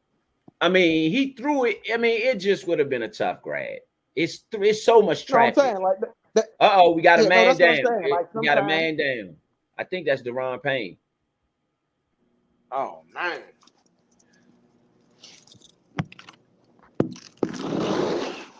Let's see who that was. We got a man down. It was. Hopefully they Jer'Zhan Newton. Mathis.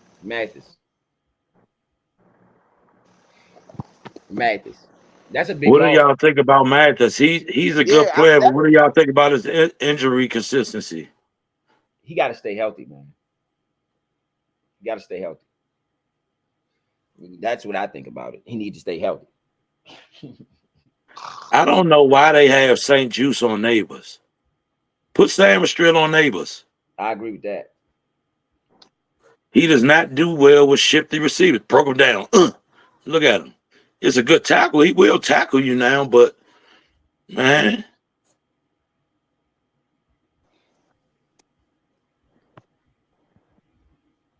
Yeah, St. Juice almost got the ball out of there.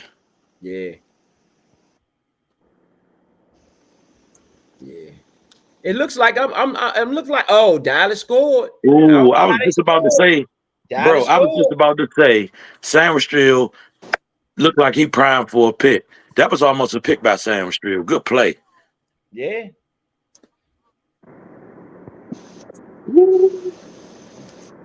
Oh no.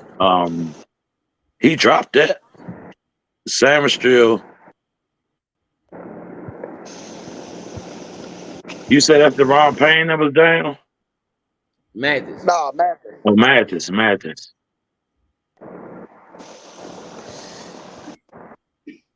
Yeah, Mathis was injured on the play.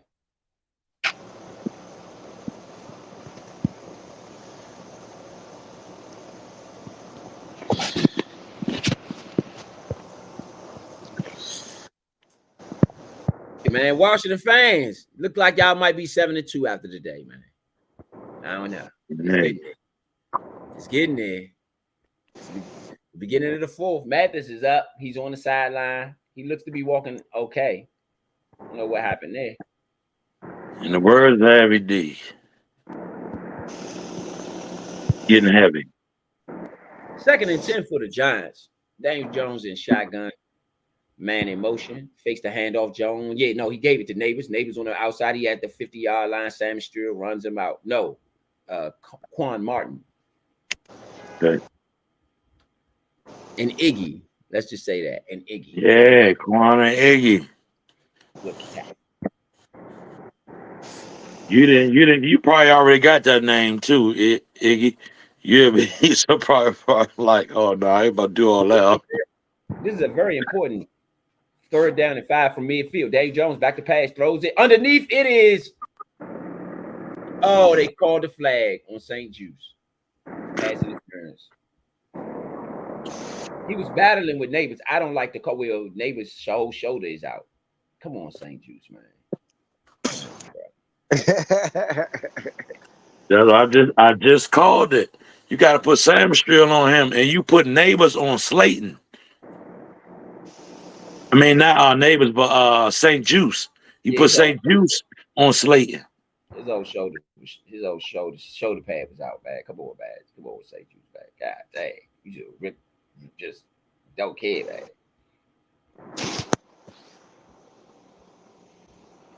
He was battling, just stop holding. 1st and 10 for the Giants after this St. Juice hold. Giants are now in Washington territory down at the 42-yard line. Throw to Malik Neighbors. Malik Neighbors has a reverse field. Frankie Louvu with the great. No, Chin with the 5-yard loss on the play. Chin wasn't having the reverse field. Hey, well, I just say, Chair, clap it up for you. Hey, Take it up Dad, you another talking notch. trash to Malik. Dad, you talking trash to neighbors. Dad, he keeps saying Malik. Two college teammates. Hey, I'm gonna be real. You got your college teammate, somebody that's that close to you. You got to troll him on the sideline as much as possible. Yeah, B. Yeah. And I would suggest Malik Neighbors to do the same thing. I mean, you're 2-6 and they're 6-2. I'm not sure how much trolling you could be doing. This is a big game. Hey, a game win is a game win. I'm with Leo. This is a big Oh game. my goodness. Oh, Washington is 2-2. 2-2 right now away from there. Hold on. I just watched that play live action. They got to show me something better. Hand it off up the middle. Singletary. Oh my goodness. He gets about 8 on the draw play. No, Taylor Tracy. with the run. Tracy with the run. Get about 8 on the. That was a big play for them. That makes this. Oh no, I don't know about that. Both of them had their hands on it. No, he ain't have his hands on him. But his other shoulder is just out because it's out. They ain't got nothing to do with juice. He did grab him. Nah, bro, they ain't got them boys is battling, bro. Nah, I see that as a battle. I'm sorry. I see that as a battle. All right, you got Malik Neighbors. Who's on him? Sam Strill's on him on this one. 3rd down and 9. Daniel Jones back to pass. Looks, throws it over the knee to Neighbors. Neighbors with the catch. It looked like he was short to me. They gave him the first though. It looked like he was short, in my opinion. You might want to throw that flag. Daniel Jones. Daniel Jones. Sam Strill. Yeah, that's a first down.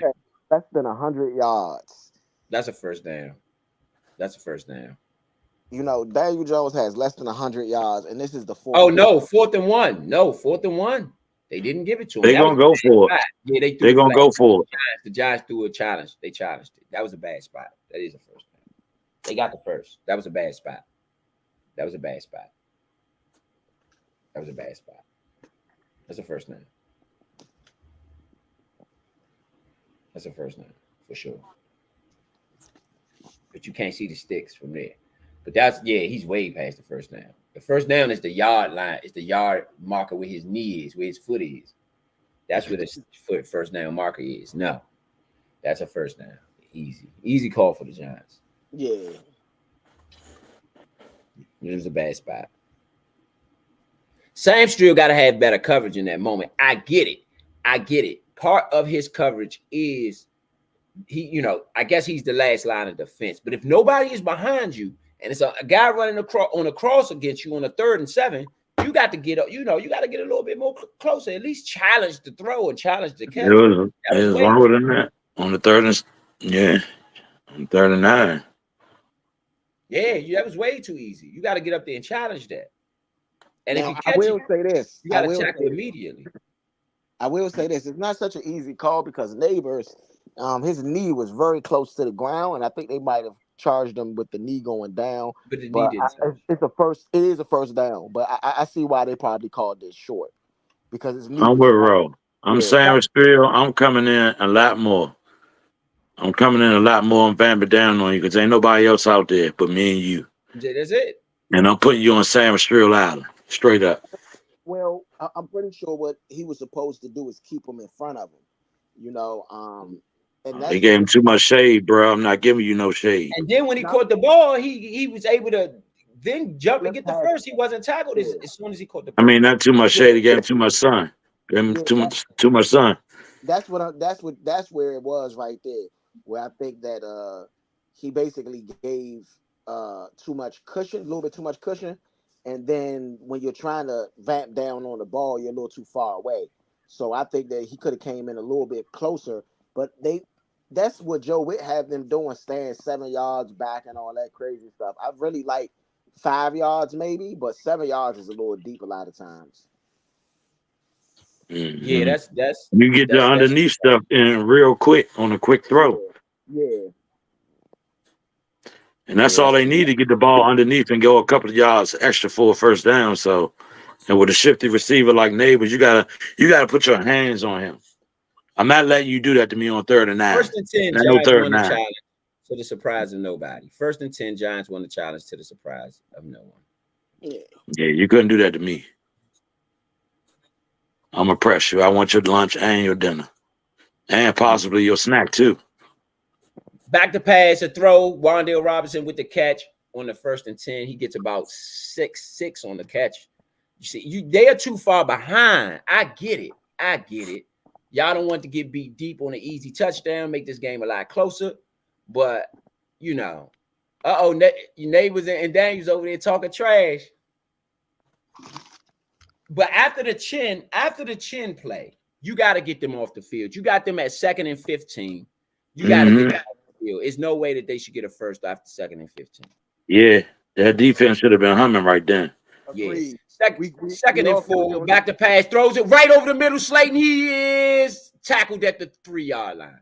Giants are in business, about to go in. 10 minutes left in the 4th quarter. This game about to get a lot closer. If they don't stop him. Bend but don't break, man. We still got an opportunity to stop him. Bend but don't break. Yeah, absolutely.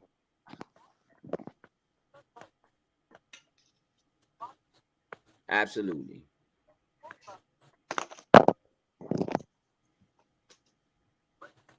It is a throw and catch. That was Slayton on the catch, 22 yards to the 2-yard line. Hands it off up the middle. Oh, Daniel Jones with the keeper. He ran him over. Touchdown. He ran them over. Daniel Jones ran him over, and he's faking. And the Giants are faking. He ran him over, bro. He ran who I don't know who that was. I think that's Chin. Was that Chin? Who is that he ran over like that? Come on, can't be Chin after I just gave you. Oh my goodness, bro. He ran 2 men over. Not 1, 2. 2. Sam Strill. Who was that? That's Sam Strill? Yeah, Sam Strill. Sam Strill and Fowler. Sam Strill and Fowler. Neither one of them wrapped up. Sam Strill ducked his head and just put his shoulder out there. And Fowler, I don't know what he did. They going for 2. They going to try to win this. They ain't playing with us. They going for 2. They trying to make this a 6-point game. Yeah. Trying to make it 10 points. Yeah. Got to stop them here because this would be big if we stop them. Yeah, if they get it. If you stop him here, yeah. Fakes the handoff. Daniel Jones back to pass at the 10-yard line. He's rolling. He fumbles. No, he doesn't. He's tackled. He ain't getting nothing. I don't know why they would do that. Oh, that's man. why they need to fire back. That's why they need to fire. Oh, he's cussing. He's mad. Brian DeBall mad as I don't know what. He cussing like I don't know what. He know his job on the line or something. That man is out of control over there. Hey, bro, man. He looks unhinged. He looks unhinged. And I'm just seeing that touchdown run, right? I'm a little bit, a couple plays behind you. And so, I mean, let's be real. Fowler, Sanders still, you got to do better. You got to wrap up. Okay? Just dipping your shoulder like that is not going to I don't know what, well, yeah, I don't know what that was. What he thought. Wrap it up. You was right there on his legs. You wrap up and Fowler would have came on the top.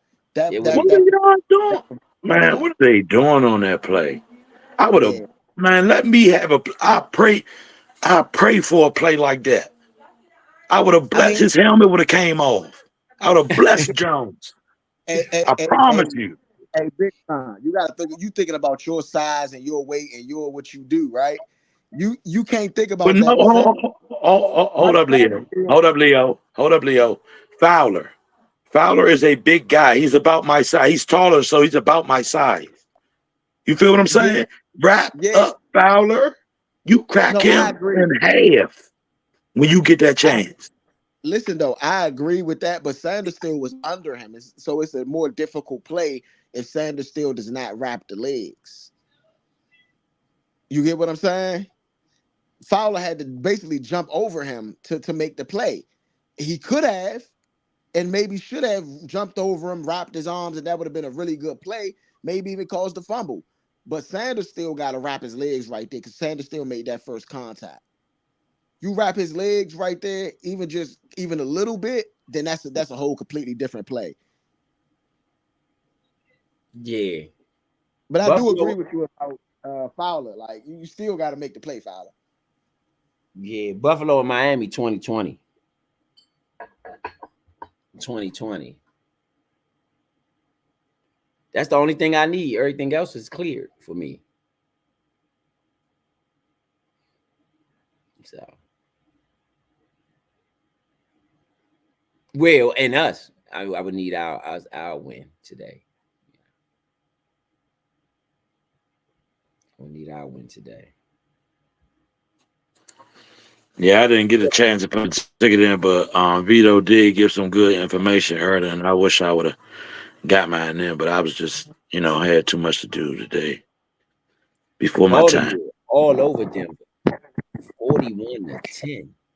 41-10 over Denver. Blew them out the water. Baltimore might be on the Super Bowl season, man. You got to be careful, man. Y'all going to if Baltimore win the Super Bowl, y'all going up there to party with them? No. I ain't party with them for the first one. And the second one, I won't party with them for the third one. Hey, Big Son, I didn't even dignify that with an answer because I thought he was talking to the fans. I thought he had to be talking to the fans. Couldn't be talking to the guys on the panel. Now, this is what I will do. Left in the fourth, Washington up by 8. Hands it off up the middle to Eckler. Eckler gets 2 yards. Oh no, it's Rodriguez. He keeps moving. He gets 4. Oh no, that was McNichols. Gets about 4. Burns on the tackle. Washington with the ball and the lead. 9 minutes left. This is crunch time here. What happens over the next 5 minutes is going to determine everything in this game. Jaden Daniels 13 for 18, 139, 2 touchdowns in this one. Washington 2nd and 9 from their own 30-yard line. Fakes the handoff. Daniels back to pass. He looks to the right, looks to the left, throws it underneath. It is a bad throw. Looking for Eckler on the throw. So we will have a 3rd and long for Washington up by 8 with 8:37 left in the fourth. This is dangerous territory here, y'all. Eckler had a good block on that play, though. Oh, but then Daniels couldn't get him the ball. Eckler with a good block, though. Good block on the play. That was good defense by the Giants. That was a good defense. Whatever they called, they knew what we was running. Back to pass. 3rd and 9. Falling away is a throw. It's a catch. Oh, yes, he makes one man miss. Eckler with another man miss. Eckler up the field to the Giants 35-yard line. We in field goal right. Okay, Eckler. Clap it up for Eckler. Got to clap it up for Eckler. Eckler, let me tell y'all something about that boy Eckler. We need to use him more. Yeah. I feel like we haven't got the full blunt potential that he can, fulfill out there. Eckler is a dog. Eckler a dog. I ain't gonna lie. I said that. I said he need to get the ball more. That's what I said at halftime. That was a great play by Jaden Daniels, though. Throw it off his back foot, everybody in his face. I mean, he found a way to get it to Eckler, man. That was a huge play. Huge play. Good fight by McNichols, too, to get yards that wasn't there. Phillips hurt on the play. Drew Phillips hurt on the play. 5'11", 180 out of Kentucky. Jaden Daniels and Mark chopping it up. Kirk Cousins with the handoff to Tyler Algier with the touchdown on the Dallas Cowboys. The Atlanta Falcons are up 27-13.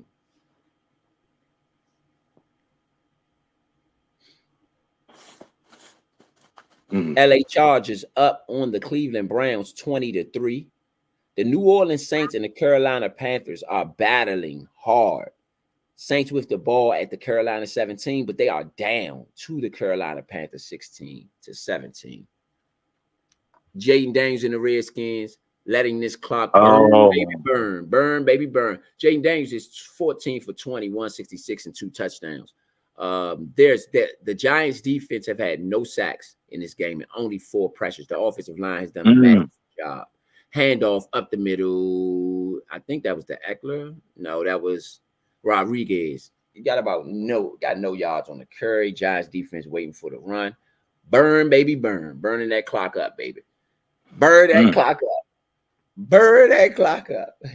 This smell like a Tampa Bay drive. Now we in hurry up offense. I don't like us being in hurry up offense here. They might go and score. They probably about to score. We hiked the ball. It's 15, 14, 13. We hiked it at 13. I don't like that. Hand it off up the middle. 9-yard run on the play. That's what I'm saying, bro. McNichols That's what I'm saying. We about to score. Ain't no look, bro. We ain't looking. I was just speaking to my wife and my niece and my nephew earlier. Look, we not watching the teams of old, the Ron Rivers, the Jay Grutens, the Jim Jones. We're not watching that no more. These people going out for blood. Right, but you can't. When they smell it, they're going for blood. They're not playing with you. You hiked it at 13. You hiked it at 13. I guess you got 9 yards though. They're not in. Yeah, I guess they're not in clocking mode either though. Hand it off up the middle on the 3rd and 1. McNichols first down. Washington. Now at least you approaching the red zone. You at the 23-yard line. It's 6 minutes 28 seconds left. You are up by 8. It is in your best interest to burn this clock up as much as you can burn it up. No, it is in your best interest to score. Bump burning this clock up. This ain't Ron Rivera. The Ron Rivera that was playing scared.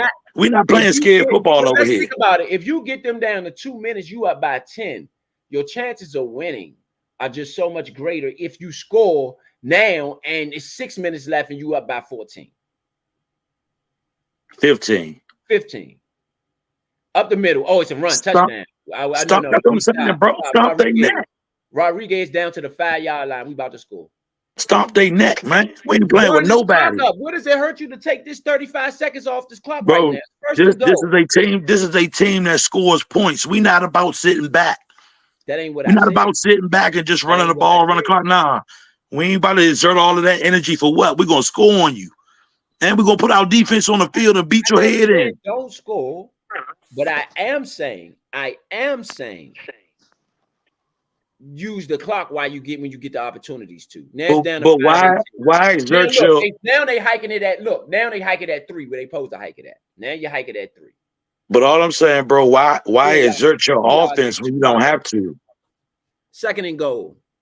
I mean, I get you, but you want to burn that clock up too. Now that's going to take this down to 4 minutes, right?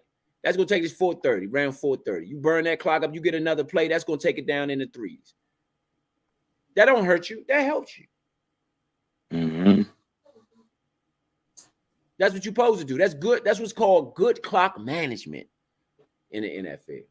That's called good clock management. 2nd and 10 for Jayden Daniels. He's in shotgun. 3 receivers, 1 running back, 1 tight end for Washington. Hands it off up the middle. Rodriguez, 3 yards. It will be a 3rd and goal from inside the 5 for Washington. 4:23 left. Now, the next time you hike this, it's going to be in the 3s. So even if you don't get it, you have to settle for the 10 to 10. It'll be an 11-point game with less than 3 minutes left. They don't have enough possessions, enough time then at that point to come back.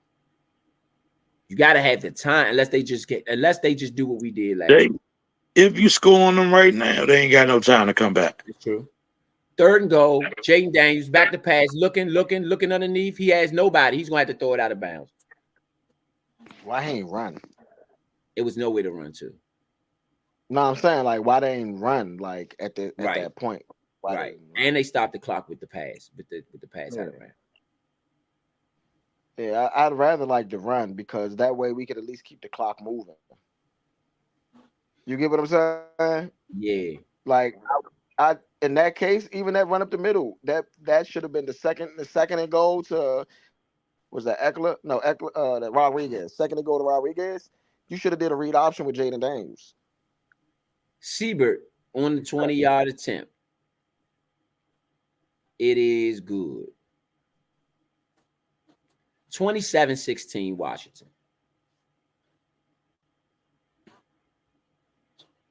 That broke the over-under right there, I believe. 31-16 sound better. It do. But a win sounds even better. Buffalo, Miami, 2020 right now. Miami, Buffalo with the ball inside the Miami 3-yard line, 1st and goal. All right. Cincinnati all over the Raiders, 31-10.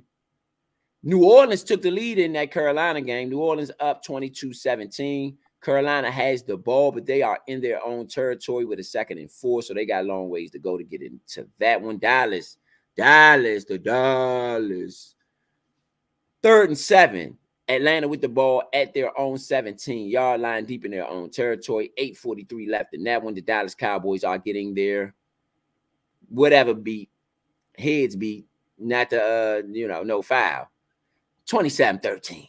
They're getting whooped up there, right? The Tennessee Titans giving New England and Drake May a go for their money. They are in New England territory at the 26-yard line, 1st and 10. 6:48 left in that one. It is a 10-10 ball game. They are in prime position to take the lead in that one late in the 4th. Here in Washington, after the field goal, take a 27-16 lead in this one.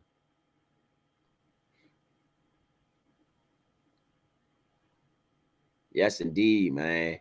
Drake May today, 23 for 26, 156 and a touchdown. He had a great day. Mason Rudolph on the other side, 17 for 29, 204, 1 touchdown, 1 interception. Drake May also had 74 rushing yards. He had 156 passing yards, 74 rushing yards on 5 carries.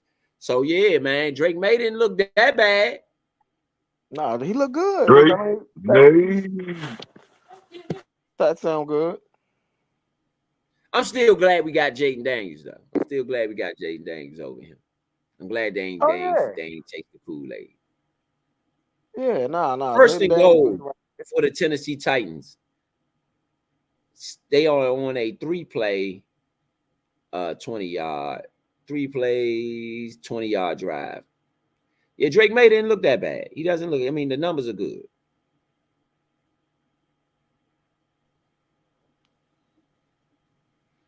Numbers are good.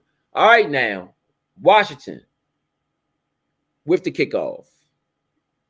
Down to the Giants goal line. The man is returning. He's up to the 25-yard line, and he is tackled. He should have just let it bounce in the end zone.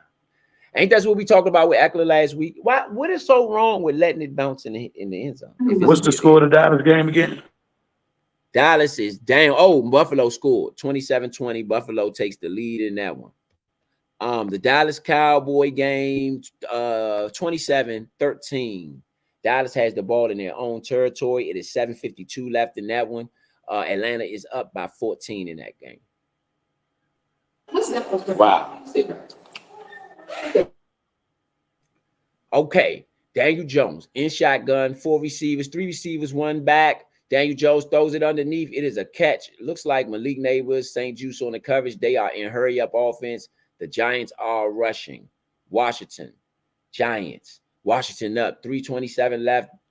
Giants with the ball in their own territory up to the 35-yard line. Daniel Jones back to pass, throws it overneath. It is a catch. He got to midfield already. Giants are already out the midfield. They are in hurry-up offense. Roland Johnson, the tight end with the catch out the midfield. 3:09 left. 16 Washington Giants. Daniel Jones in shotgun. 3 wide receivers, 1 tight end, 1 back. Daniel Jones back to pass, throws it. It is intercepted. He dropped it. They picked it up. What happened there? Was it intercepted and dropped and picked up? It's a flag on the play. What is going on with that play there? Looks like it's going to be pass interference, Washington. Looks like it. Let's see. Sam Strill was on the coverage. Oh, yeah, Sam Strill tackled him. Sam Strill tackled Darius Slayton. It was then intercepted by Quan Martin, who then gets up, tries to run, and fumbles. The Giants pick it up, but the initial call was pass interference. The play is declined. Ruling on the field was that it was an interception.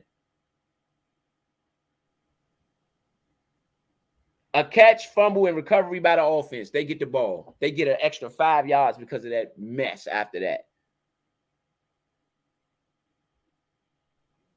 The pass interference was declined. Come on, y'all.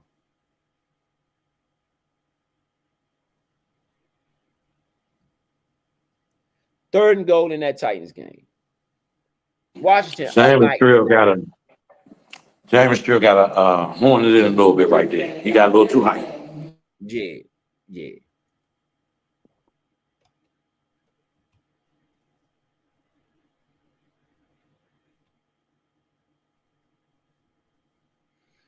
All right. That's why I say we should have scored on him. Yeah, yeah. Well, I don't know. The eight is still good. You know, you just gotta they can't score a touchdown. That's all my thing is. Don't let them score a touchdown here. They're reviewing to see if this was even a turnover. That's what's going on now. They're seeing if Quan Martin even caught the ball any at all. Because they got like maybe 8 yards. Let me see. He caught it. It looked like a catch to me, though. I don't see nothing to indicate it's not a catch.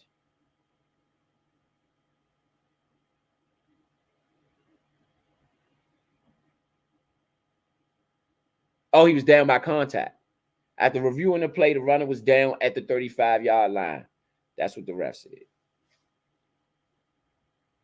Titans scored 16-10 over the Patriots.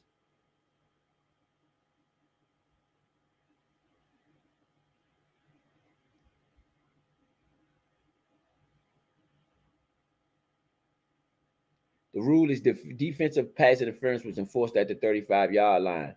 It is the Giants' ball at that spot.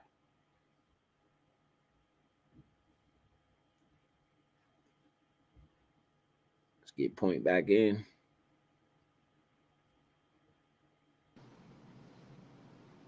All right, so Daniel Jones in shotgun, no receivers, 5 receivers, nobody in the backfield. Daniel Jones throws it, overthrow. He was looking for Wan'Dale Robinson, Sam Strill on the coverage. 2:54 left in this one. Looks like Washington is approaching the win, man. 7-2. How does it feel, fellas? I mean, not yet. Not yet. Let me not do that. You did. I'm just saying. It's looking good though. You up by 11. It's 2:54 left. Daniel Jones with the ball from the 40-yard line. He's going for some money. Wide open. It is a catch and touchdown. Oh my goodness. Touchdown Johnson. Touchdown Giants. They got the touchdown they needed.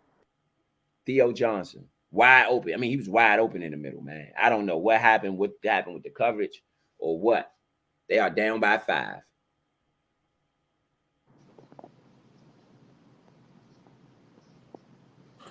And that's why I preach. Score a touchdown. Bobby Wagner carried his man all the way, but Chin, I don't know if it's Chin. I don't know if it's the play call. I mean, he was just wide open. That's why I say I'm a fearful. Dorrance Armstrong with the pressure. They going for 2. Why they going for 2? I don't know. I guess you could make it a 3-point. Yeah, you make it a field goal game. They going for 2 again. Giants is. I mean, back to pass. Daniel Jones looks. He scrambles to the right, scrambles to the left. He has pressure all over him. He's sacked. I mean, by 4 Redskins. Surprised he got up. Dorrance Armstrong, one person with the sack. Brian DeBall, mad. I mean, they going for the onside. That's evident. They down by 5. 2:54 left. They do have 3 timeouts, though. We just went through a similar situation, so we know you could win at the end of these games. It ain't never over. Redskins got to clock it and have the ball with their knee in the ground when this game ends. Simple as that. The Giants should not touch the ball anymore. No, it's 2 ways. It's 2 ways you can win this game. Okay. One way you could score a touchdown, like Big Sum is saying. Two. Don't get me wrong. While scoring this touchdown, you got to be getting first down so you can clock it. But 2 is So do you play at the clock? Go ahead. I was going to ask you. Let me ask you straight quick. Do you play at the clock it or do you play at the score? What you going to do? I play to get first downs. So you play at the clock it? Yeah, I'm clocking it, but I'm getting first downs and I'm trying to move down the field because this is my thing. If I'm not taking the clocking approach where I'm just going to run it and let the clock burn. I'm taking an approach of I got to get several first downs. This is what I got to do. I got to get 3-4 first downs in a row. You know what I mean? So that's what I'm playing for. I'm playing for 10 yards at a time. And that's it. And now, and don't get me wrong. Yeah, but don't get me wrong, though. In those 10-yard plays, right? It won't be just a bunch of runs because that's what clocking it is. I'm going to mix it up. I'm going to try to make sure that I get these first downs because it's very important. If I get in field goal range, they still can only tie at best. You had a first down run up the middle. It looks like it was to Rodriguez. He gets 1 yard on the carry. What happened to McNichols, man? Where McNichols at? 2:32. The Giants are letting the clock run. Let it run down to the 2-minute warning. Giants letting it run. Let it run to the 2-minute warning. Yeah. Let it run to the 2-minute warning. Hey.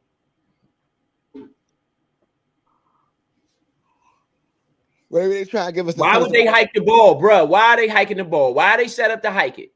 Why they say it's 8, 7, 6? Why are they set up to hike it? 5, 4, 3. Why did they hike the ball before the 2-minute warning? I just don't understand. Daniels throws the ball. He's wide open. It's a catch.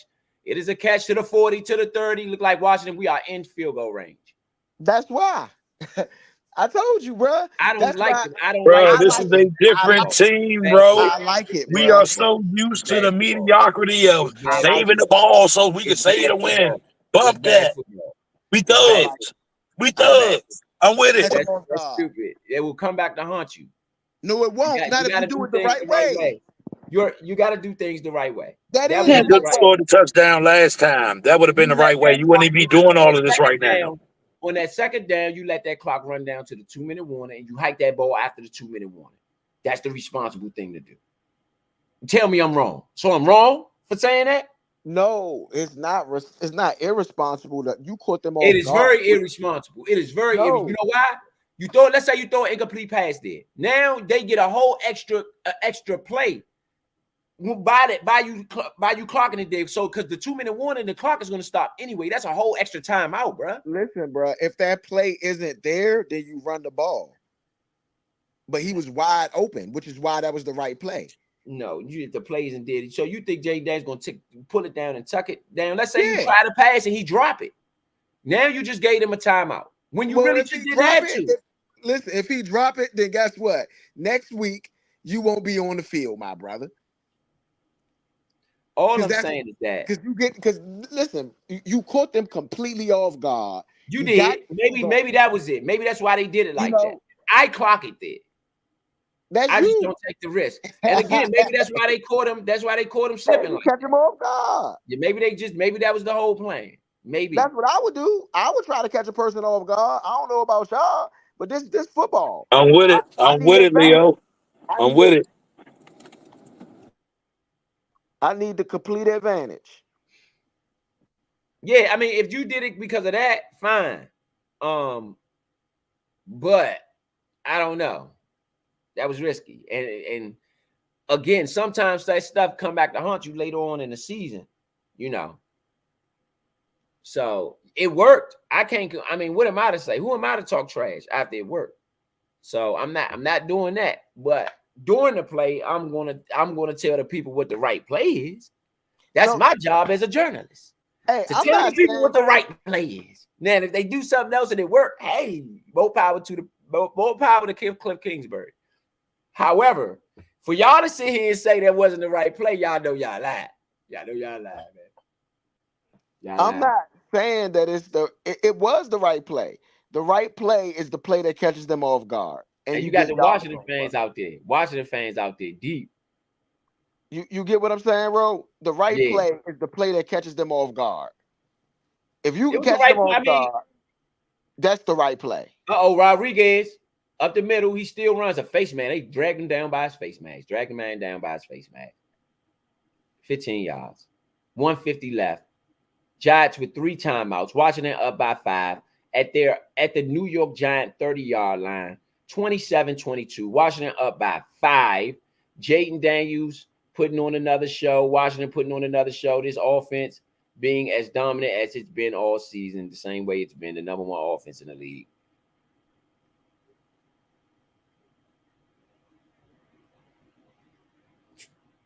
Personal foul, face mask.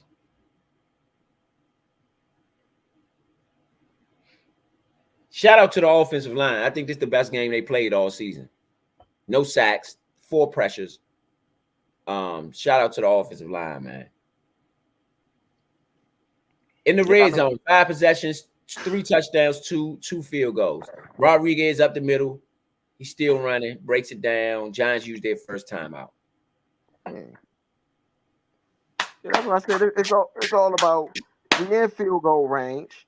We trying to seal the game, and I think the best thing to do sometimes in that situation is do what you've been doing, and that's to trust in your quarterback. Trust in your quarterback. Yeah, this is big, man. This is big. I ain't gonna even lie. This is big. Look like they're gonna be 7-2, man. When is the last time we had a 7-2 team? It's been a long time. 97, I believe. 96, 97. That's a long time. Super long. Long time. 2nd and 5. 27-22. Jaden Daniels in shotgun. 2 Like receivers, 1 27 tight years. end. Come back, hand it off up the middle. Oh my goodness, Rodriguez. Man, let him get the tutty. Let him get the tutty. Let him get the tutty. Let him get the tutty. Might as well. You might as well let him get it. Rodriguez on another carry. It's going to be 3rd and 1 from the 4-yard line. 3-yard line from the 3-yard line. Give it to Rodriguez. That's a touchdown. Yeah. Huh? Okay. Yeah. This has been Terry's game, man. Terry is having his best season of his career. Terry's having the best season of his career. You can say that. Got 2 touchdowns this game. I'll tell you that.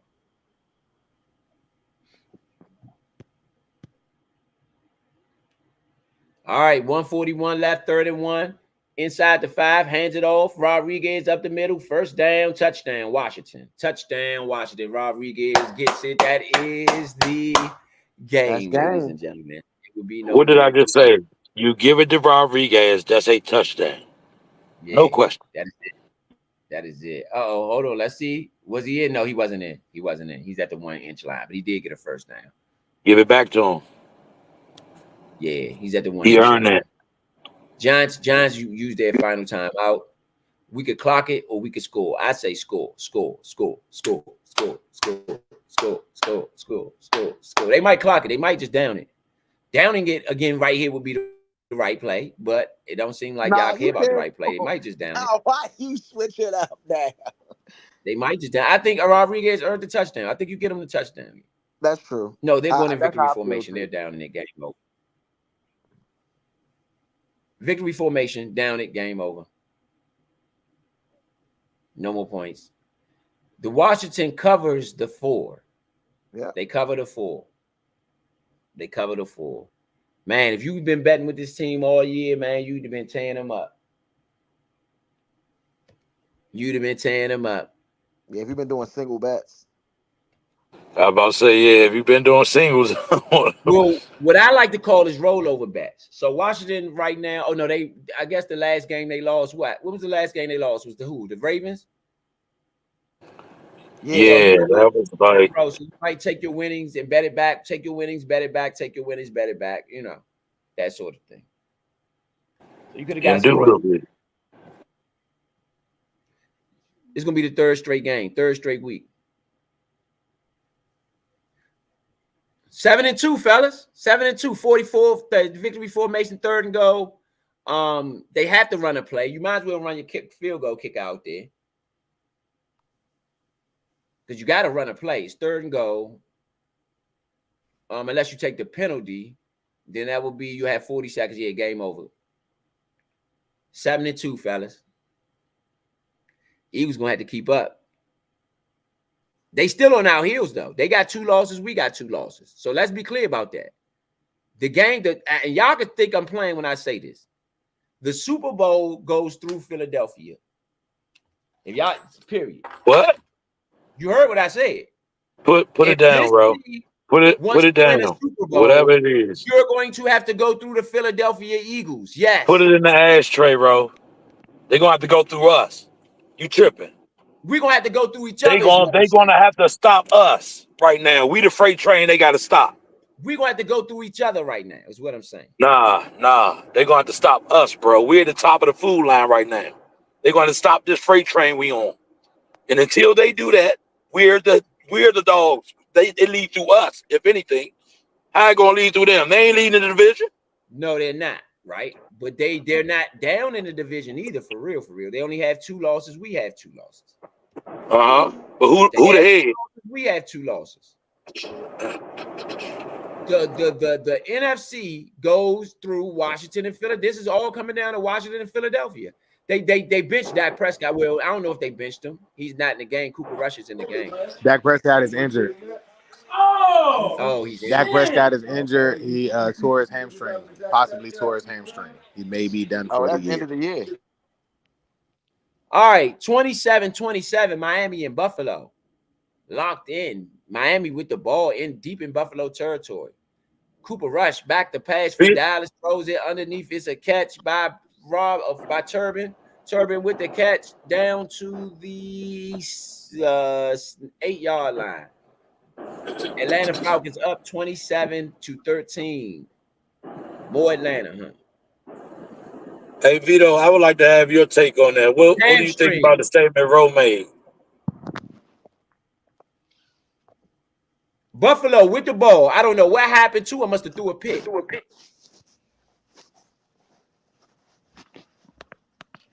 I don't know what happened. Buffalo got the ball back. Talk about all this other stuff. 72. Yeah, Vito, I'm making this statement. I'm saying the Super Bowl, if we want to get into the Super Bowl, we're going to have to go through the Philadelphia Eagles. They have 2 losses. We have 2 losses. Well, the Philadelphia Eagles right now will have to come through us. I'm just saying, regardless, these 2 teams are going to have to clash, and you're going to have to win that in order to get where you ultimately want to go this year, in my opinion. 72. Not necessarily. If we get a bye week, or we might not have to play them first. What if they lose before we have to play them? You hear me?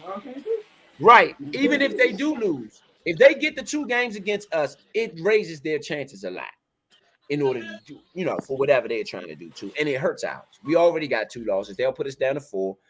And even if we win all the rest of the games, I'm gonna wait till that time happens. We're undefeated in our division right now.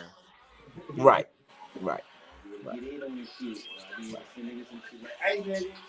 You're right.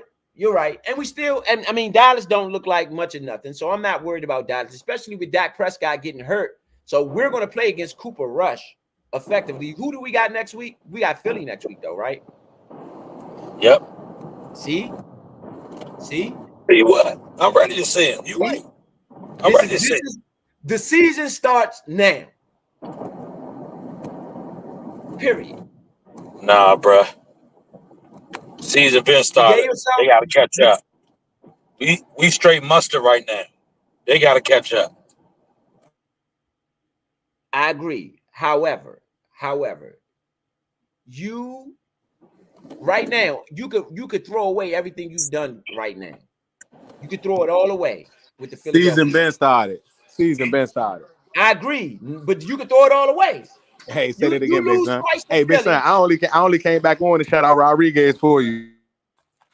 If you lose twice to Philly, you make it a lot more difficult for yourself. You beat them, you probably gonna have the number 1 seed. You're probably gonna have the number 1 seed in the NFL going into. You can make it to the playoffs. You still can make. Do you want to just make it, or do you want the number 1 seed, Vito? Just y'all, am I delusional or something?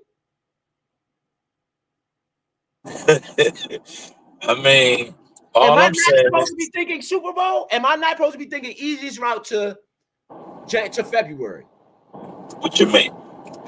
Has Jaden Daniels not made it look easy out there? That's not what I said. Easiest route, which would be you get the number 1 seed. Why am I the Even only one on this podcast talking about the number 1 seed? Ain't that's what we want?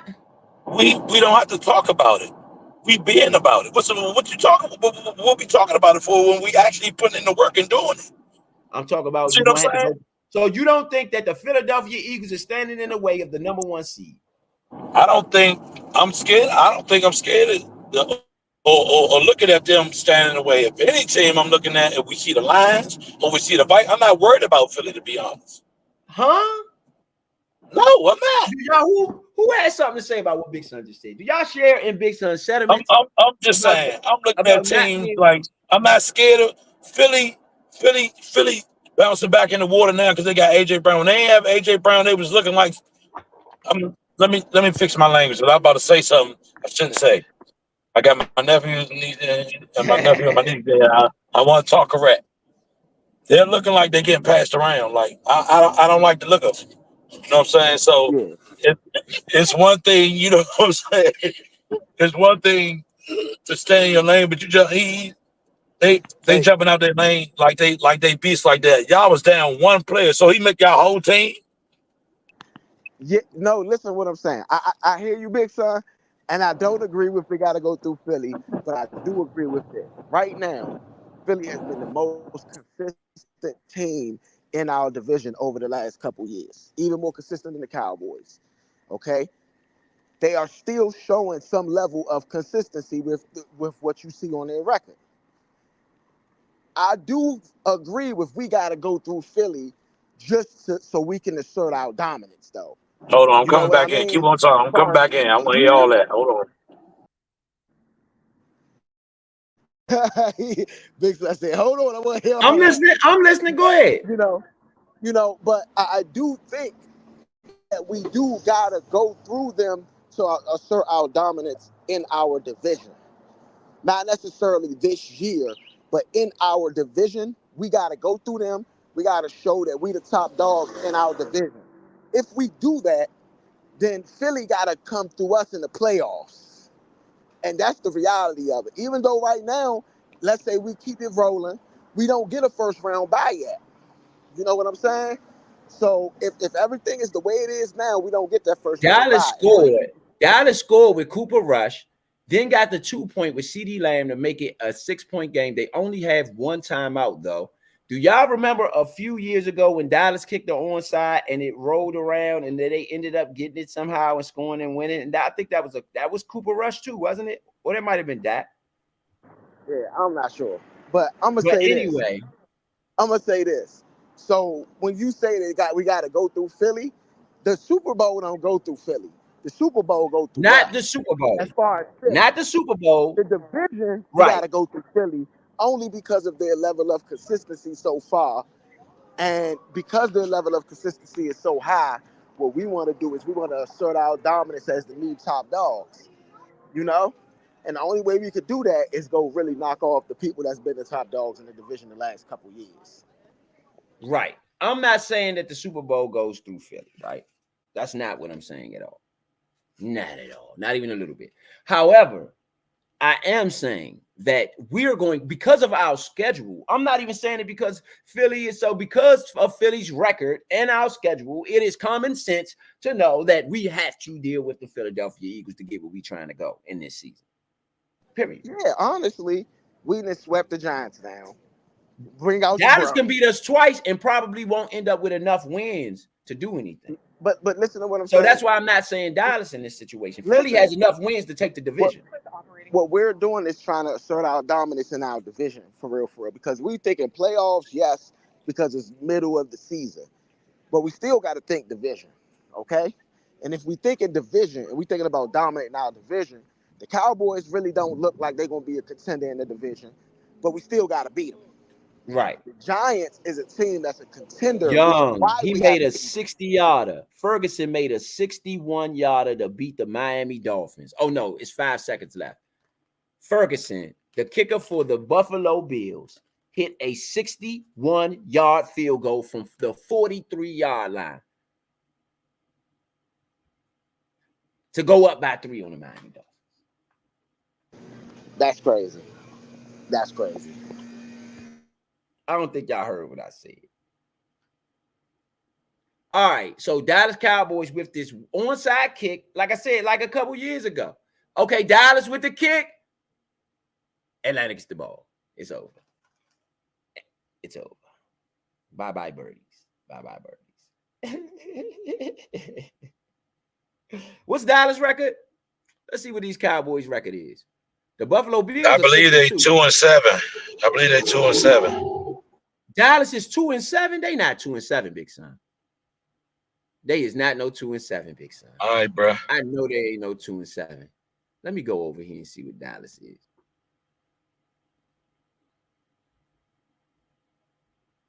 They 3-4, Big Son. You tripping? They 3-4. Now they about to be 3-5. That's gonna be 3-5. Yeah, now they 3-5. They trade 5. They getting rolled up and smoked. Yeah, you gave them that good old 2-7. I said they is not no 2-7. I know the Cowboys fans would be a lot more. They would be a lot more loud about how bad their team is if they were 2-7 for sure. For sure. I mean, yes, they do. They still talking a little bit, so I know they ain't 2-7. They still talking a little bit.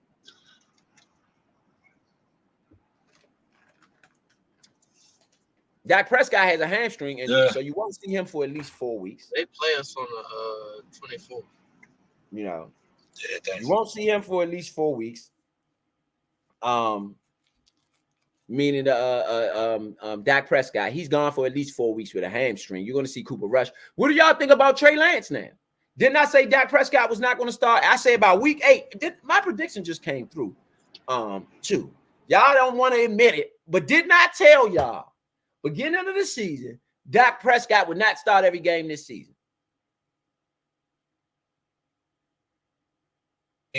I mean, we know that he was pretty much healthy last season. He didn't miss that many games, so we know he was going to be probable to get an injury because the year before he got injured and missed a lot of time. Ain't nobody even hit him on the joint though.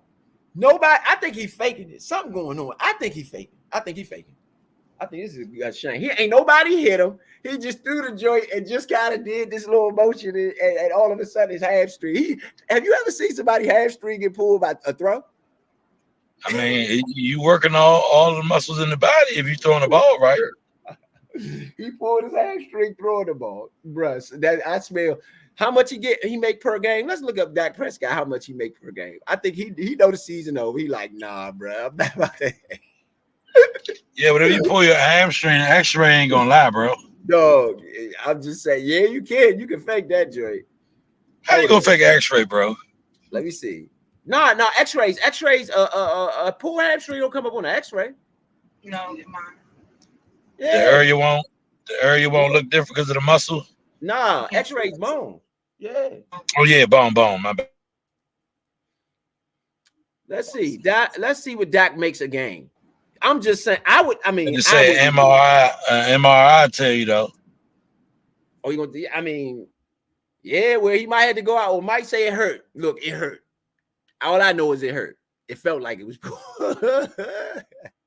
You know what I'm saying? Oh boy. Look at this. If he get a chance to sit it out, right? If Dak sits it out, Dak Prescott makes it says he makes $60 million per year. I'm trying to figure out how much he makes per game. He makes $3.5 million per game. Y'all think he ain't about to sit it out on these? You out your mind, bro. Look, we ain't about to win or nothing either. And I'm trying to play next year. I know this ain't going nowhere. I know y'all not about to re-sign me. I know this is about to be a tank season. You think I'm going to go out there and get hurt so I can't go nowhere next season and play and get me some more money? You out your mind. My hamstring hurt, baby. I'm going to see y'all next year. And take this $3.5 million per game that I'm sitting on this little sideline, baby. I mean, even if he out 4 weeks, you still got like three games left to play that you're going to have to play. Why? What you mean why? Because you the starter. If you healthy, they ain't starting no Cooper Rush. They ain't starting no Trey Lance over you. They 3-5. Bro. Bro, We know as soon as that man get healthy, he will be touching the field. The money that they paying that man. As soon as he get healthy, I don't right to the field you go. He know he's Out not of gonna that. be in Dallas next year. That's why he just faked the injury. Because you know, I ain't gonna say let me not accuse him of faking the injury. That's why one would fake an injury. Oh, Drake May beat him. Drake, 17-17 is going overtime. Drake May with a last second touchdown. He's trying to do the Jaden Daniels. He doing the Jaden Daniels. Doing the Jaden.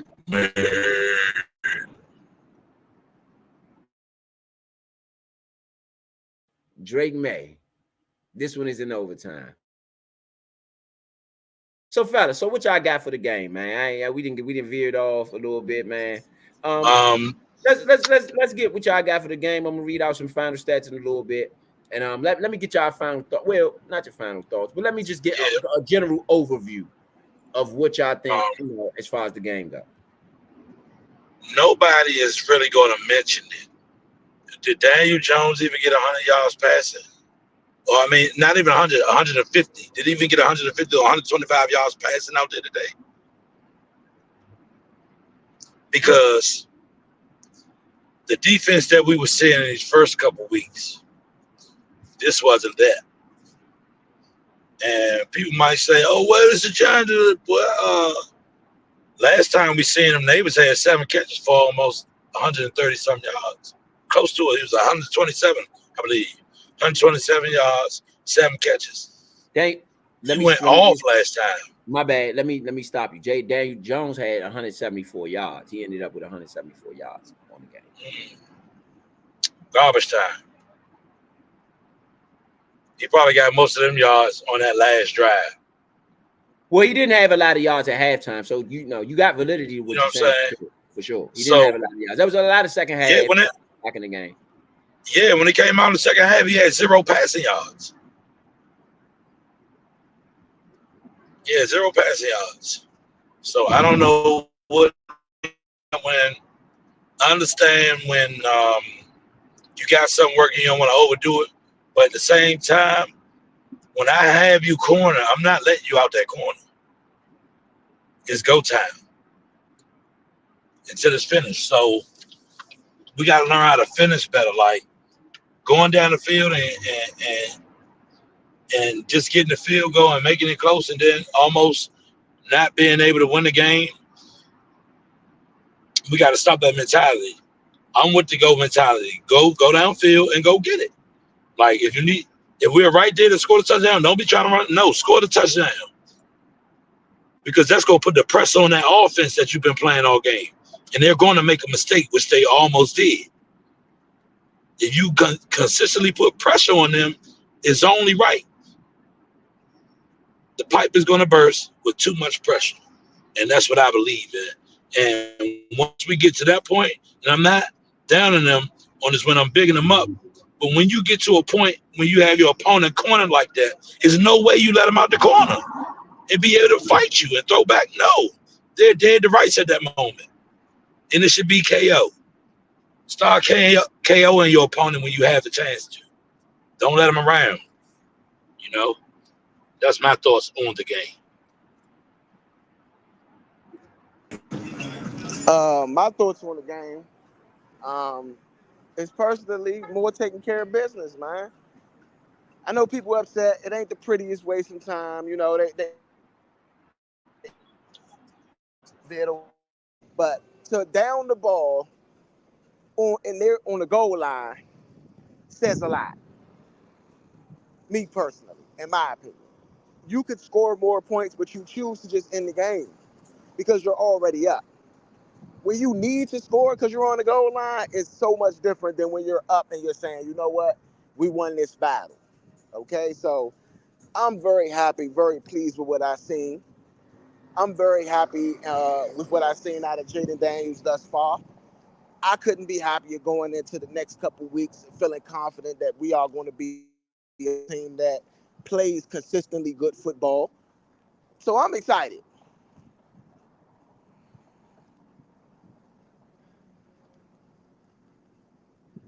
What you got, Vito? If you're there? We got Vito on.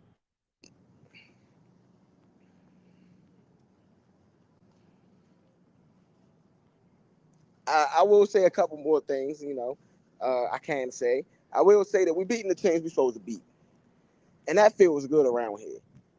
Not battling against teams that we don't know. Now we are beating teams that we know we can beat.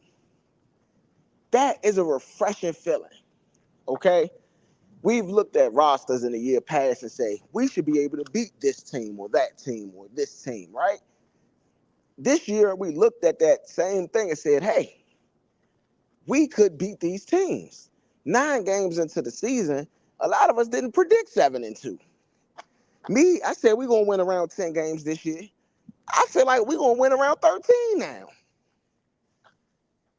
So, at least, right now, I don't see a team that we can't go to war against. I don't see a team like that. I think if we play the Tampa Bay Buccaneers right now, it's a different game. I think that if we play the Ravens, we learned a lot in that Ravens game. So even that game could be a different game.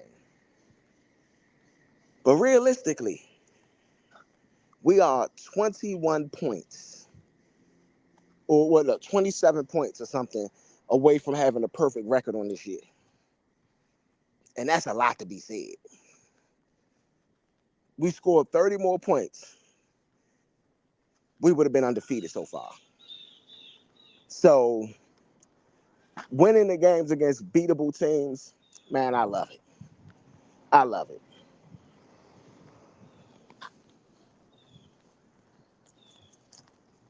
All right, so let me chime in. Let me chime on Oh. in.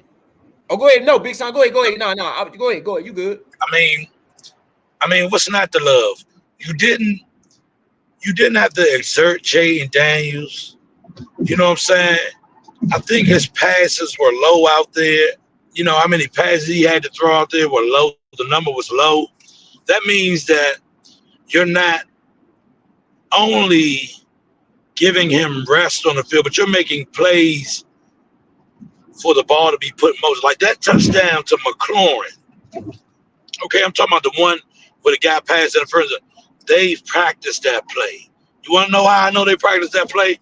Because when that ball was thrown, McLaurin was not looking around. When that ball was thrown, McLaurin had to get the guy in position. Then turns by, he already knew the ball was coming. He knew where it was going to come to. That's because they practiced that play. When you have a guy like that, a leader like Jaden Daniels, that your players believe in, and not only your players, but your coach, they believe in that coach. They believe in Dan Quinn. They believe in the fire and the power and the atmosphere that he brings to a team. And if y'all don't believe me, go watch Mika Parsons and is it Tay Diggs or Trey Diggs? Go watch their interview. If you don't believe me, go watch their interview. They talk about the fire and the power that he brings and the energy that he brings to a team. And not only just for the defense, he brings it for the offense as well. He's not just a defensive coordinator. Here, he's a head coach. So everybody's receiving that. You call that man Tay Diggs. No, I said Trey. I said Trey, bro. Trey. My bad. Yeah, Trey. But the energy that he brings to a team is we're seeing it. You can look at the team. The team is revamped, and we are up what? We only had 3 wins last year, 4 wins last year. We're up over that 3 wins right now. We only have 2 losses. So I am grateful for Jaden Daniels and Jerry McLaurin relationship on and off the field, because they're practicing, they're doing practice and after. And I'm pretty sure them guys hang out. So that's a good camaraderie right there. And big ups to Terry taking the time and Jaden taking the time to get that play in motion. You only make that play if you practiced it. You don't set your man up for failure like that if you haven't practiced that play. Good timing. Hey, I'm just ecstatic, right? I'm going to tell you the truth. To me, this is such a breath of fresh air. And it's not, like Big Son said, it's not just the quarterback. It's the coaching staff, it's the GM, it's the energy in the building, it's the accountability of the veteran players, it's the free agents that they brought in, it's the way that they drafted, it's the whole program. And that's something that Adam Peters deserves a lot of credit for. I was so high on this offseason, and this is why. Yeah, that's Roman Adam Peters. Yeah. He called him. Yeah. It's Roman.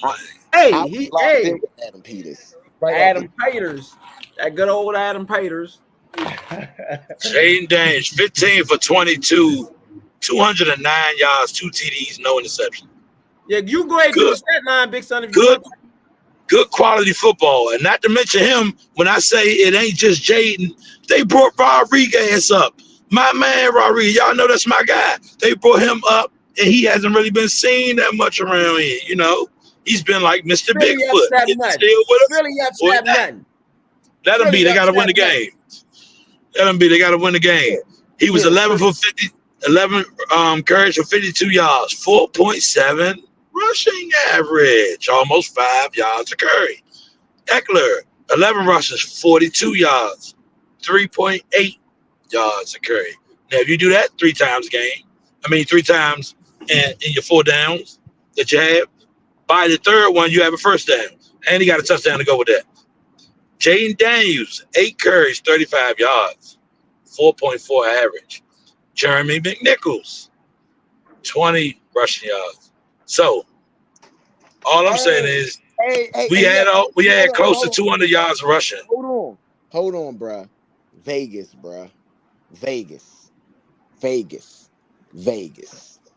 Jeremy McNichols, you know what his over-under was? You want to know what his over-under was? 21 yards. Wow. 21 yards. Remember I said, why did they take Jeremy McNichols? What's going on? 20 yards. Yeah, don't play him no more. Oh, my God, Vegas. Vegas stealing money, man. Hey, the McNichols kid, yeah, he got to sit. Tell him don't touch the field no more. Organized BS. That's that organized BS. I'm trying to tell you. Yeah. And so as we move on, that was a good analogy by Point, brought to you by one of the analysts on the show. Noah Brown, 5 receptions, 60 yards, 12-yard average per play. Olamide Zaccheaus, 2 receptions, 48 yards. Eckler, 3 receptions, 41 yards. De'Ami Brown with the hat catch downfield, his only catch in the game. 1 catch for 24 yards. Terry McLaurin, 19 yards, but very significant with 2 touchdowns. Balling out. Big Sinat, one reception, 12 yards. Zach Ertz, 1 reception, 5 yards. Jeremy Chin led the team in tackles today. 7 solo tackles. 7 tackles total, 5 assists. Benjamin St. Juste, 6 tackles total, all his own. Wagner, 3 tackles, 4 assists. Fowler, 3 tackles, 3 assists. Sanders-Field, 3 tackles. Iggy, 3 tackles. Who was that? Armstrong, 2 tackles. Butler, 2 tackles, 1 assist. Jerzon Newton, 1 tackle, 5 assists. Jerron Zoo was in there putting in work out there. Payne, 1 tackle, 2 assists. Trying to see, did anybody get any sacks out here? No. Hold on, we didn't get any sacks this game, gentlemen? Hold on, I must be looking at something wrong. Something must. Oh, Fowler had 2 sacks. 3 tackles, 3 assists, and 2 sacks. So Fowler was the lone wolf in this one. Okay, let's go over to. Hey, so we need to do it like we used to do it. I don't know where Vito at, but who get the workhorses, man? Where the workhorses at? We need to hand out the workhorses, man. What we been doing? My workhorse would have to be Fowler. I'm gonna say Fowler. Not just because he's my man. He had 2 critical plays, and one of them led to a touchdown on our end. So Fowler's gonna be my workhorse for this game. Who you got, Point? I got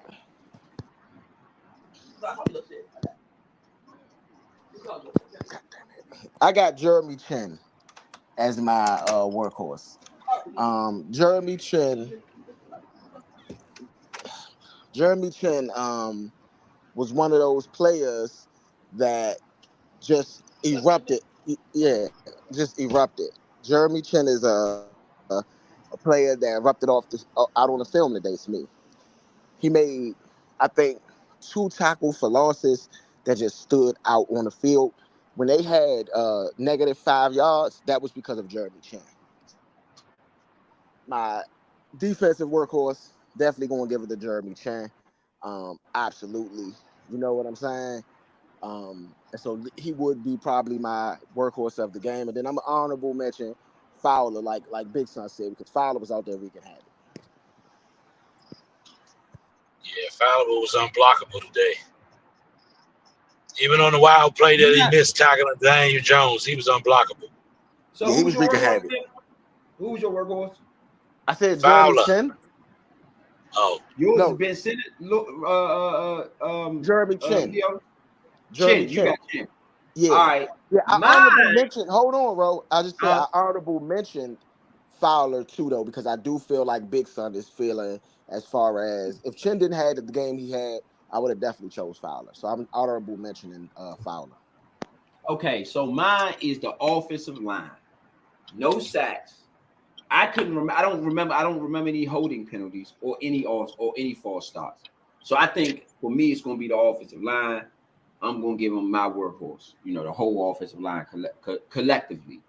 You know, I think they you know, their studiousness in this game and care of this game, you know, might have been one of the things that pulled us through. So I'm gonna go offensive line. All right, so let's move into the final thoughts. We are gonna have an organized BS tonight. We're gonna get that organized BS together, man. So I want to give y'all a couple hours, whatever the case may be, for the ones that want to come back and join us. So we can move into final thoughts. We'll just let y'all have the floor, whatever you want to do, whatever your final thoughts is for this Sunday, this victory Sunday. Washington with the win over the Philadelphia. Oh no, I'm about to see. I'm way ahead of the New York Giants. 27. Well, you just speaking truth into existence. Because that was going to be my final thought.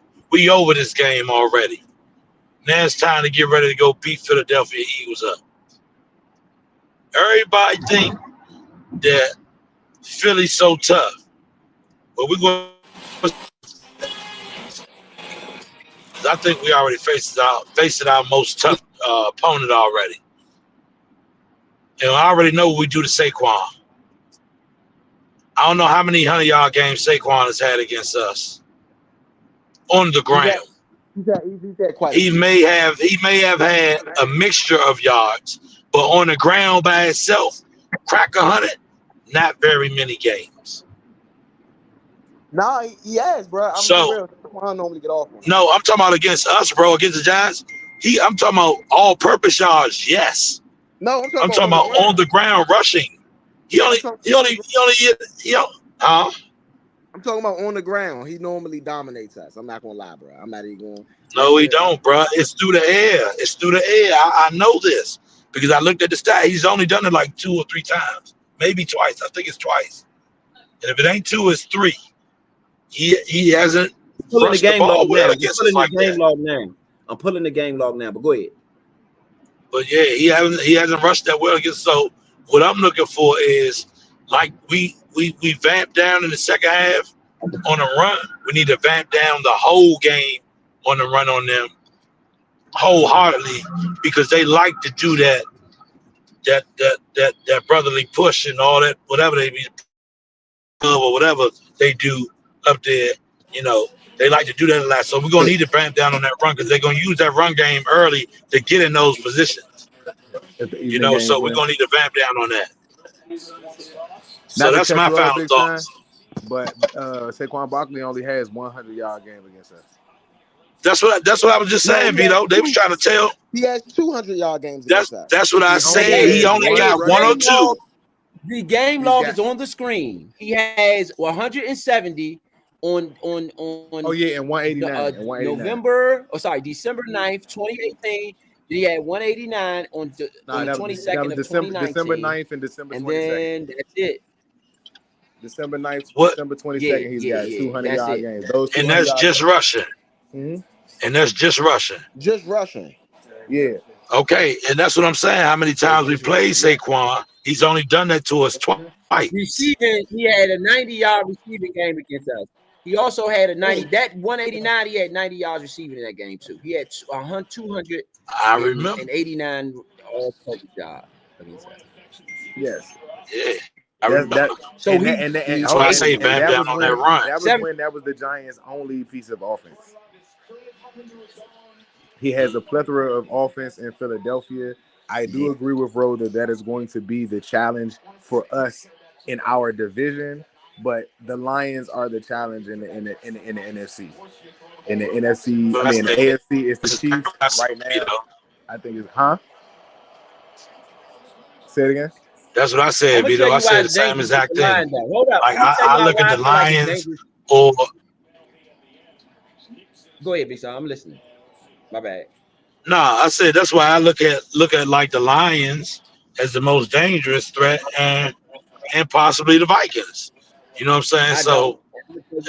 I'm gonna tell you why. That's all I'm saying. Because the Lions, I'm gonna tell you why I say the Lions. Because the Lions right now, they got people in their heels. They only a half game ahead of their division.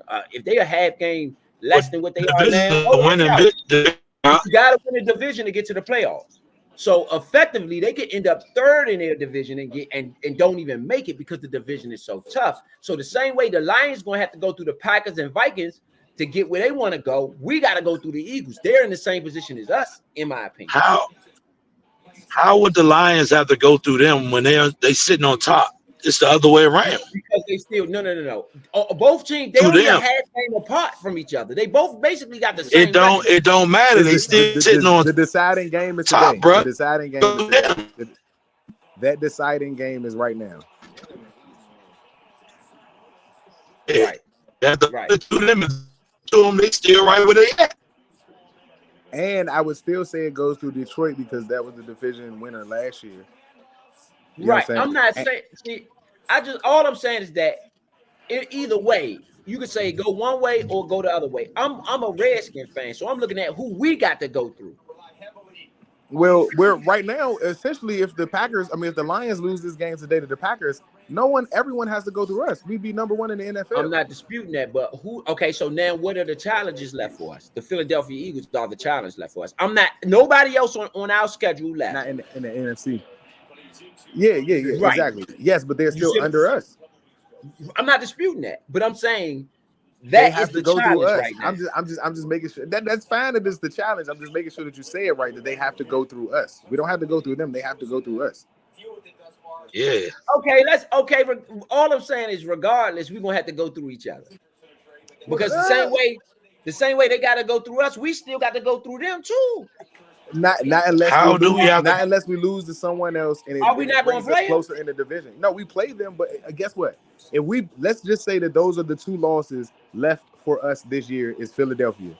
If we end the season at 13 and 4, essentially we'd still likely be better than everyone else in our division. Probably still win the division, but again, Philly wins a lot of games, man. They that's why I'm saying with them, they're dangerous.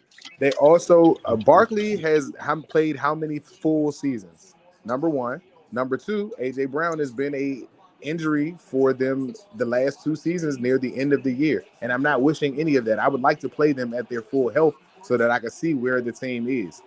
But those things are things that they have to go through, that they have to surpass. That those are obstacles that they've been trying to get over the last couple of seasons. they also have only seen the regular season defenses. And these regular season defenses, amid the previous 2 seasons that the Eagles have had, these teams have played a lot closer in comparison to the first 2 seasons when they were smacking everybody's heads. And again, in those 2 years, we won one game against them. That was when they were undefeated. In both games last year, we only lost by 3 points. Not disputing One that. game, I believe, went to overtime. Not disputing that. But that's the challenge. The Philadelphia Eagles is what's standing in the way. And I believe we play them next week. Let me make sure. We do. We play them next week. And No, we played the I'll tell Steelers. you, I thought we played the Steelers. oh, the Steelers Steelers, next week. and then Yeah. them, and then them. No, We this is going a on great a game. Pennsylvania swing. That Steelers game is a good challenge too, because they have a great defense and they have a good coaching staff. They're going to be well coached.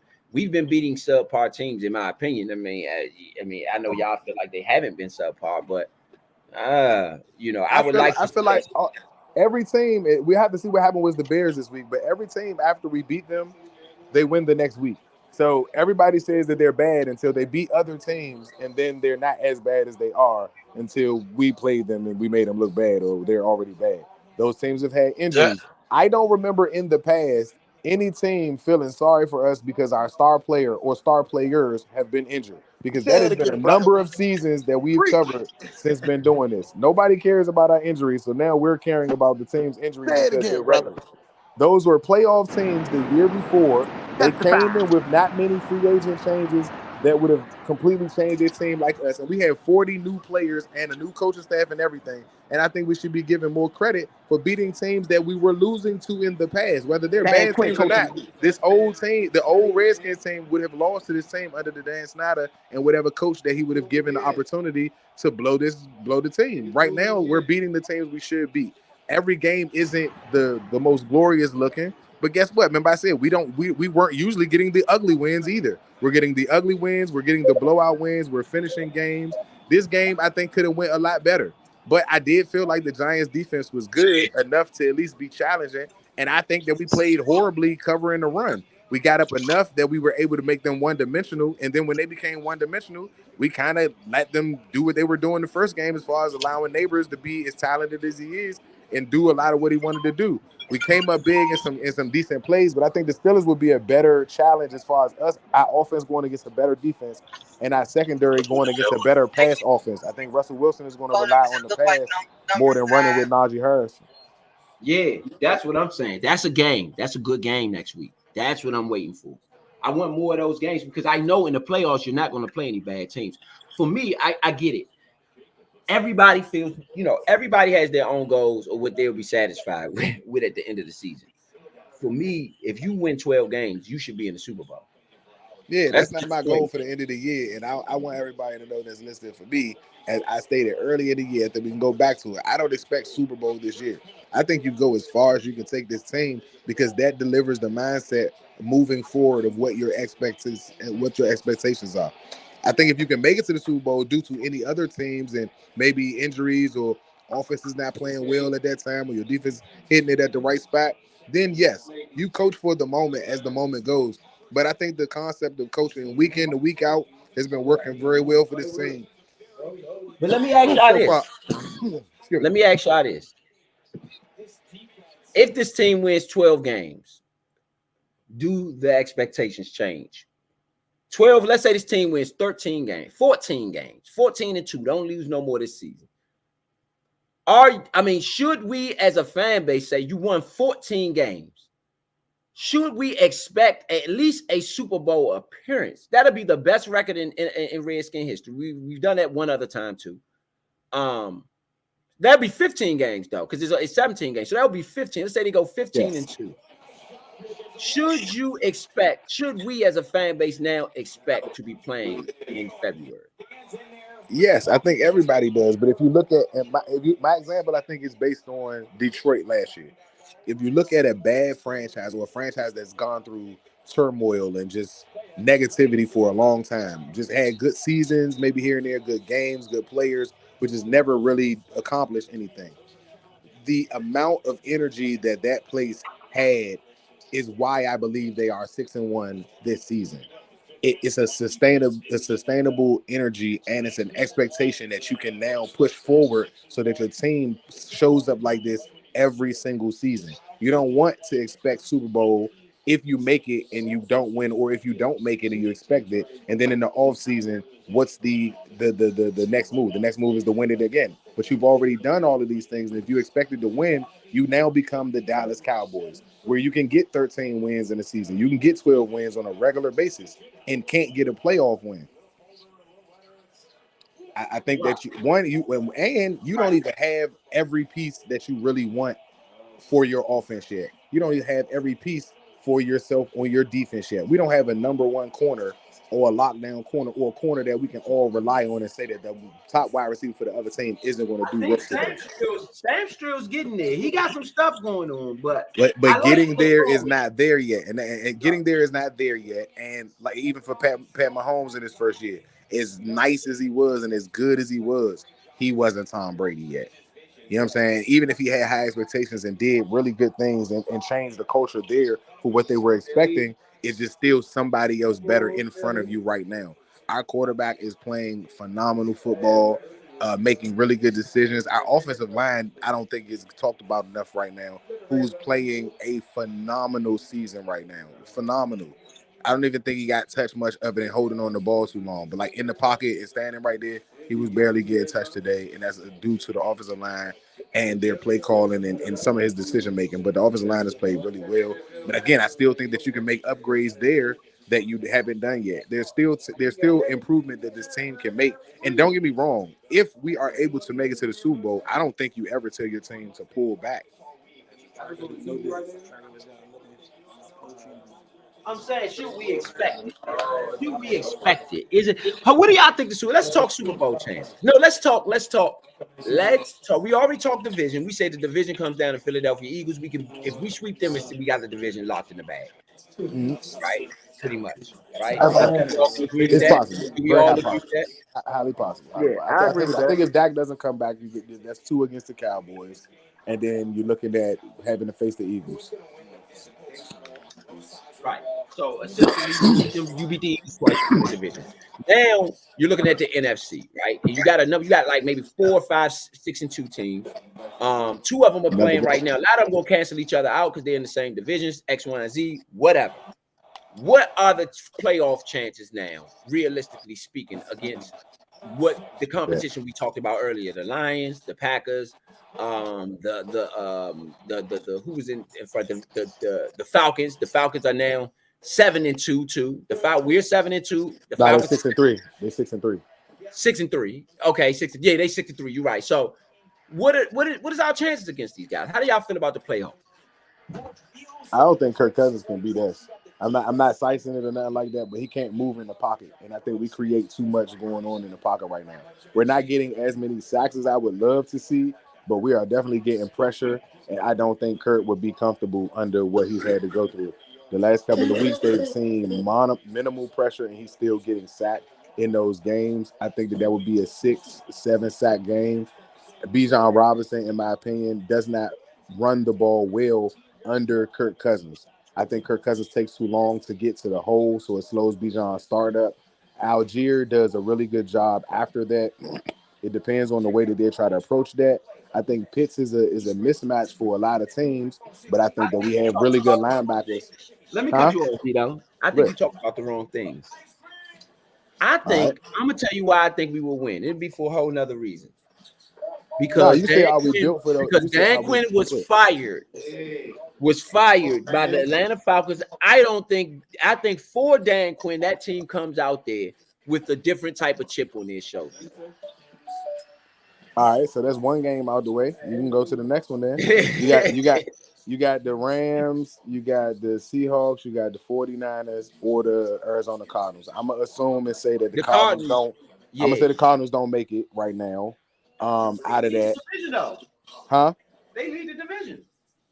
I still don't see the Cardinals finishing that division number 1.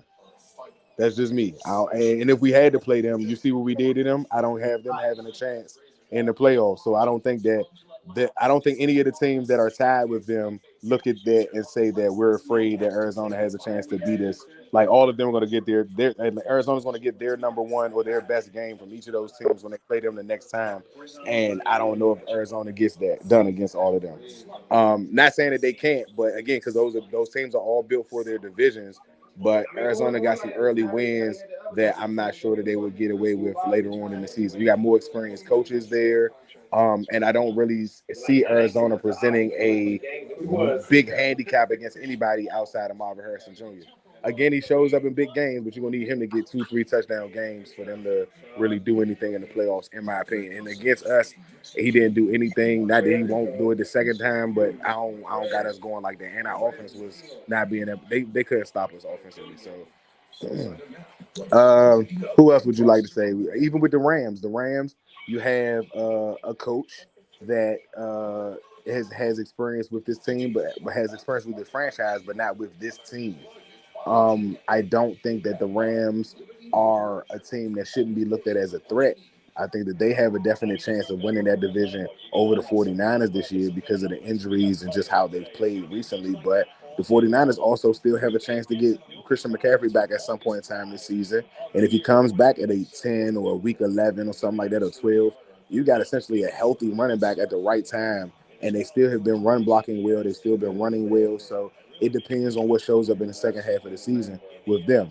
I don't think Seattle's going to pull that through as far as winning the division. So I would say between San Francisco and Arizona, I still believe that we have a good shot to beat both of those teams. San Francisco will have a way better pass rush than some of the teams earlier mentioned, but at the same time, I also think that we have advantages that would help us in those games.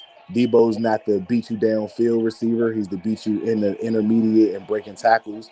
I do think that even though we've been beat a lot of times in coverage, we've made the tackle, which isn't bad. We've been beat by deep receivers on certain plays downfield, and they don't necessarily run those plays. They have Ayuk, he's injured. So now you're looking at Juan Jennings having to kind of make some plays downfield for those guys that I won't say that they can't do. I just don't know if they are able to do that or sustain that for a long time. Now with Bobby Wagner in the middle, who's faced that division so much more than anything that I could say. He's faced that division most of his career with the Rams and with the Seahawks. So I think that anything that those divisions will present, he would be very comfortable with coaching our defense up to what to be expected, which is something that I don't think a lot of people think about. In the next division with the Lions and them, like I said, with the Lions, I don't think we can beat them right now. I think we need just a little bit more practice against the better teams in order to say that that's a go for me. The same thing I would say about the Ravens.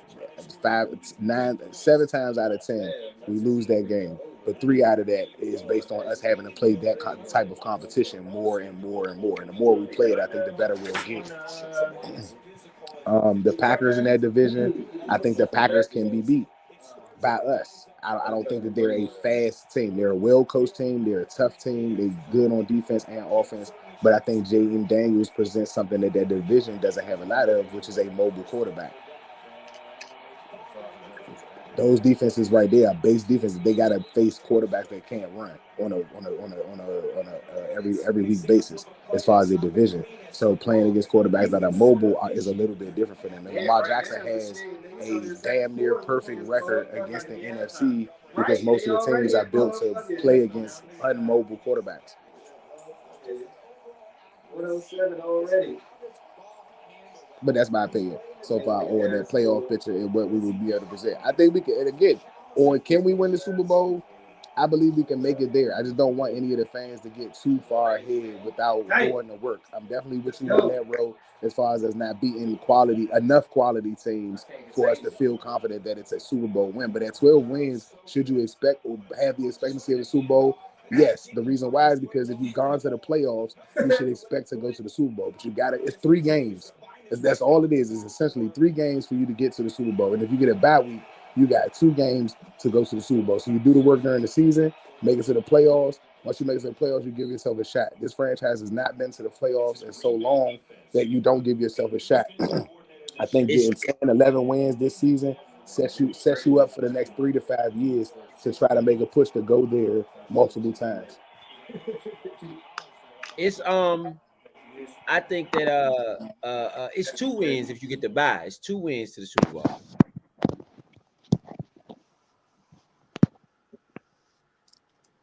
Yeah, It's 2 even wins. one of them, like I said, you give yourself a chance. Like if you're not making it to the playoffs, you shouldn't be talking Super Bowl at all. But if you're going to the playoffs, then you're in the conversation of what we need to do during the year. What games are important for us to for us to dominate completely. Are Yeah, we now reaching for 12, 13 wins every year because we need to be making a push to get number one? Like yeah, the Lions, I think the Lions came out this year knowing that if they would have played that game against San Francisco in Detroit, they may have come out with the right, win. We can't right. come out slow going 0-3 and try to catch up with everybody else. It's too important to stay in front. So that's what I said, that this year, even with maybe a smoother rotation as far as the schedule, I think you definitely look at building the culture to understanding that 10 wins, 11 wins, 12 wins, winning the division are all possible. So if you guys are on the staff from here on moving forward, the players that we bring in should have that same believing. Yeah, I think it's almost. I think it's almost a shoo-in that we will be playing in January, right? So I just think that's almost a shoo-in. That's why we should be having the discussion of, you know, of what happens now. How do we fare against the competition? You know, the AFC is a whole nother ball game, but as far as the NFC, I think we fare pretty good. So with that being said, we're gonna move into final thoughts. I know Big Son gave his final thought, Point gave his final thought. Vito, what's your final thought? And then from there, you know, I'll give my final thought because we will maybe be back for a little bit of gambling tonight. You know, try to win you guys some money. How did you guys do on your tickets? Matter of fact, I'll give you a little preview. How did you guys do on your tickets today? I don't know. I haven't checked. Can't tell. Oh, okay. What about you, Vito? You got any word on which your tickets?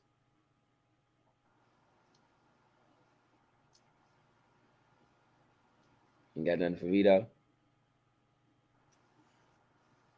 Big Son, what about you? Did you play anything today? No, I didn't get a chance to. I didn't get nothing there.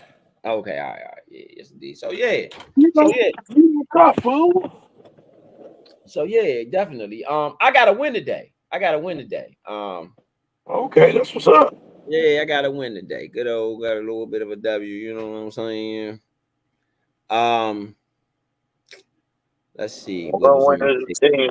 I'm trying to see what's on the ticket so I can let y'all, you know, see what's on the tickets. Yeah, I don't know what's gonna happen in the late games, but I missed 11,000 by the Saints. The Panthers winning by 1 point, which me and Ro we talked about earlier. I was trying to tell you that, like, the games that we was talking about was the locks. I mean, was the fade the public. The public was right on all of them jumps except for the Redskins. I don't know. No. Well, yeah, except for the Redskins. The public was right on everything except for the Redskins. I mean, excuse me. The public was wrong on everything. Right. They were wrong on everything. They said that they were high on the Broncos. So they were high on the Broncos winning, but they was high on that 9.5. So they said take the Ravens with the 9.5, and that worked out. They said that everybody was betting with the Redskins on the money line, but they was betting with the Giants on the spread. I mean, the fade the spread. The Giants only lost by 5. The spread was 5.5. The next game was the Bills and the Dolphins. The spread for the Dolphins was 4.5. They only won by 3. So fading the public was correct this week, except for the money line for the Washington football team. And remember, I told you when me and you was talking, I think that Vegas likes us. Right. The Jane Daniels is a marketable player. It's like a fan favorite. I think they really like the kid. And not just him, our whole makeup of our team, our staff, the way that they are. Again, we're looking at getting another stadium in the next 3 to 5 years. This is a very movable franchise right now in a lot of different ways. So betting with the markets, and again, we've lost for 20 years for them. I mean, essentially. So we were an easy bet against for almost 20 years. Yeah. I won on the Dolphins. I went on a 4 pick today. The Dolphins. That's the only thing I played was just one ticket for a 4 pick. I played the Dolphins and Bills. I had Bills for the money line, which again the Bills won on the last second field goal. I had the Cowboys and Falcons. I had the Falcons minus the 3. against Dallas. They end up winning by 6. I had the Cleveland Browns and Los Angeles Chargers. The Chargers -2. I had the Chargers to, and they definitely covered the 2. They blew them out. And then I had Washington, the Redskins, but I did not take the spread. I only took the money line, which was -210. So I did not take the spread. I was not going to do that. And we would have got the spread if they would have scored on that last drive. No, the and spread, I think that Rodriguez deserved it. But I already know. I knew it, bro. I sat here and everybody was like, "No, we about to score." Rodriguez scored on that last play. I said, as soon as I looked at the score, 27-22, I said, Dan Quinn is going to do me a favor and kneel the ball, just like Mike Tomlin did in Week 3. Yeah. Just kneel the ball, baby. The win is secured. Ain't no reason to show off. You haven't won here in a minute. It's a division game. There's no reason to slap him in the face. 2 losses in the season is a slap in the face. So you don't need to do no more than that. You don't need to do what they tried to do to us last year and all that. It's a different regime. We know what happened. When you guys are healthy and you guys are ready to play, we're going to beat the dog crap out y'all. But right now, we are moving to the next week. It's about getting through this week without a bunch of injuries. Mathis went down. Hopefully he'll be okay. You know what I'm saying? Hopefully he'll get back on the field and nothing serious with that. But I believe that we got out of this game without taking any major injuries and got a dub in the division and swept a division opponent that we haven't beat twice in the season in a long time. Yes, indeed. One key thing down, move on to the next one. Steelers are not in our division. It's not about whether you win or lose here, in my opinion. You do want the win because you maintain your position. Now it's about the position you have and holding on to your position and getting your team better. This is a great defense, a great opponent to go against. They have a pass rush. TJ Watt is not going to be silent this game. So being able to contain him is going to be another ode to your offensive line going off. You know what I'm saying? And if they can do that, you stand a chance to be able to go against some of the better pass rushers. With Hutchinson being out with the Lions, you have an opportunity to not have as much pass rush coming at you with them. With the Eagles, they haven't had as many sacks as they normally have, so maybe there's a chance to nullify some of the pass rush that they have, but they're going to bring it. Again, I mentioned this a couple of weeks ago, and it's not something I came up with. The brilliant Bill Belichick decided to be an analyst since he didn't want to take on a job, and his analyst job is either trying to get himself hired by somebody else because he's breaking down us because we're such a known thing, and maybe this is where Ro was talking about maybe we don't want to be so heavy in the media. Literally, we have a legendary Hall of Fame coach breaking down our rookie quarterback and how to stop him. And I've literally watched 2 weeks in a row teams try to attack Jayden Daniels that way. He's succeeded, but he's definitely had more issues than he had earlier on in the season. It's a great thing because the kid can only get better in those situations, being able to look at it and being able to see what teams are trying to do. But I've never seen analysts like literally try to decipher how to, like, because literally on ESPN, NFL Network, Bill Belichick was on there one segment, and they were asking they were talking about how well Jayden Daniels has been playing and like the way he's taking over the league. That's one segment. The very next day, Bill Belichick came on there on his own and was like, everyone's talking about how good Jayden Daniels is and he's playing really well, but this is how you stop him. And I'm like, wait a minute, bro. I've never seen you do this to anybody, bro. Like, Mahomes has been in the league for how long? You could have easily did a video about how to break down Mahomes. I've never seen you do that. This kid is a rookie, and you literally like, nah, y'all letting this go on too much. Y'all could just do this to stop him. And like I said, he's had success, but I watched teams do that 2 weeks in a row. Okay. So I guess that's was that your final thought, or that wasn't your final thought? What's your final thought for the day, Vito? That's what we was trying to get you.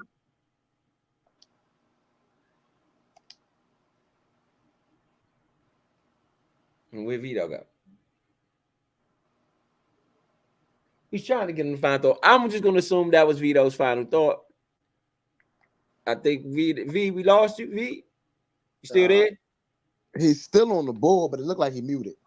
All right. So I'm just gonna assume. Nah, I'm still here. Is it Y'all said your final thought. We trying to get you for final thoughts. Oh, final thought, man. Great way to close out the game. Division win, having beat the Giants in New York is so long. I am so proud of this team. So great that the identity and the culture is changing. I'm watching it with my own eyes. it's a wonder to look at right now. I hail to the Redskins. HTTR for the new guys and new people. HTTC, if that's what you want to go with. The team is playing well. The defense played really good today, even with Neighbors going off in the second half. The team held it down. They got a little bit stubborn in the run in the second half, which I like. The rookies are stepping up in ways that I'm very, very happy for. Getting more play on the outside for Sandsfield. Newton is making plays on the inside. I like what I'm saying right now. We can get better and we can be better. So that's what I'm hoping to see next week against the Steelers. Let's go, Scans. Indeed. All right. So this is my final thought. Right. I'll turn the camera on for this. My final thought. So everything that you've done up until this point has been great, right? But the great teams are not satisfied with the small wins. The way Vito said you guys are doing it just game for game, whatever your challenge is for that game, that's great. That's obviously working. Whatever you're doing, keep working it. You know what I mean? But you are now 7-2. So I think you owe it to yourself and to your fans, because the fans expect Super Bowls. The fans want you playing for Super Bowls, period. We don't, I don't care what you're doing, you should be playing to win. So in that, you got to prepare for that goal. And I think they really should concentrate on the Philadelphia Eagles, because that's who's standing in your way, realistically. And after the Eagles, you should really start thinking about the playoffs and what happens there, right? Philly's 2 games.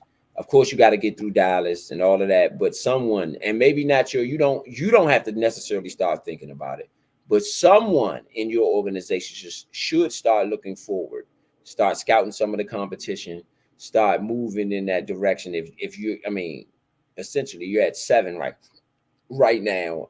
9 in. So, 10 gets you in normally. Last year, 9 got a bunch of teams in. So, you never know. Pittsburgh Steelers next week, 1 game at a time. Got Russell Wilson, Steelers coming in. It's going to be a tough game. Tough game, tough competition. That's what I'm trying to see this team really go at. So, excited about the win. Definitely did not get trapped by a trap game. That's what we know these as. It didn't happen. You didn't get trapped. You won. You did your thing. You're moving on. Next game, Pittsburgh Steelers. Get ready. It's going to be a madhouse, as it normally is with the Steelers game, because they're so close with the region. If the game is in Washington, then yes, they do travel well, especially down here. If the game is in up there, we do travel well too. So we'll be in the building up there as well. So without further ado, I'm going to let you guys go. See y'all later on for Organized BS. Get your bet on. Try to win some money. We're going to try to help you win some money. We're going to try to discuss these bets, this game going on for the Sunday Nighter. Let's see what the Sunday Nighter is. Let's see what the Sunday Nighter is.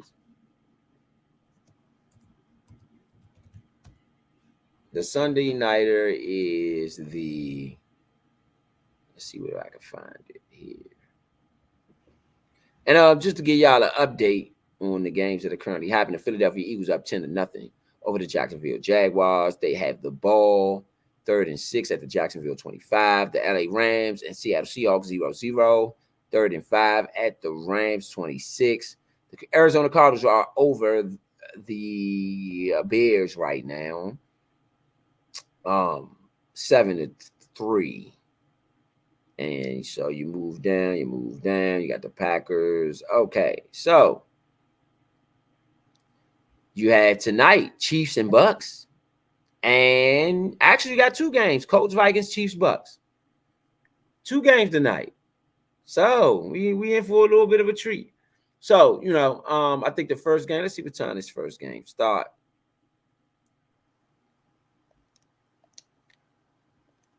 Colts, Vikings 8:20.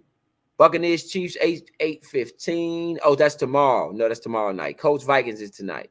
Sorry, I'm saying 2 games. I'm sorry. Colts, Vikings tonight. Chiefs, Bucks tomorrow night on Monday night. Colts, Vikings tonight at 8:20. We're going to be back about 7:45. Try to get your bets in, man. Try to help you get your bets in. Till further ado, it's a good win, good victory Monday coming in Washington, D.C. tomorrow. Y'all have a good one. See y'all next week for the Pittsburgh Steelers.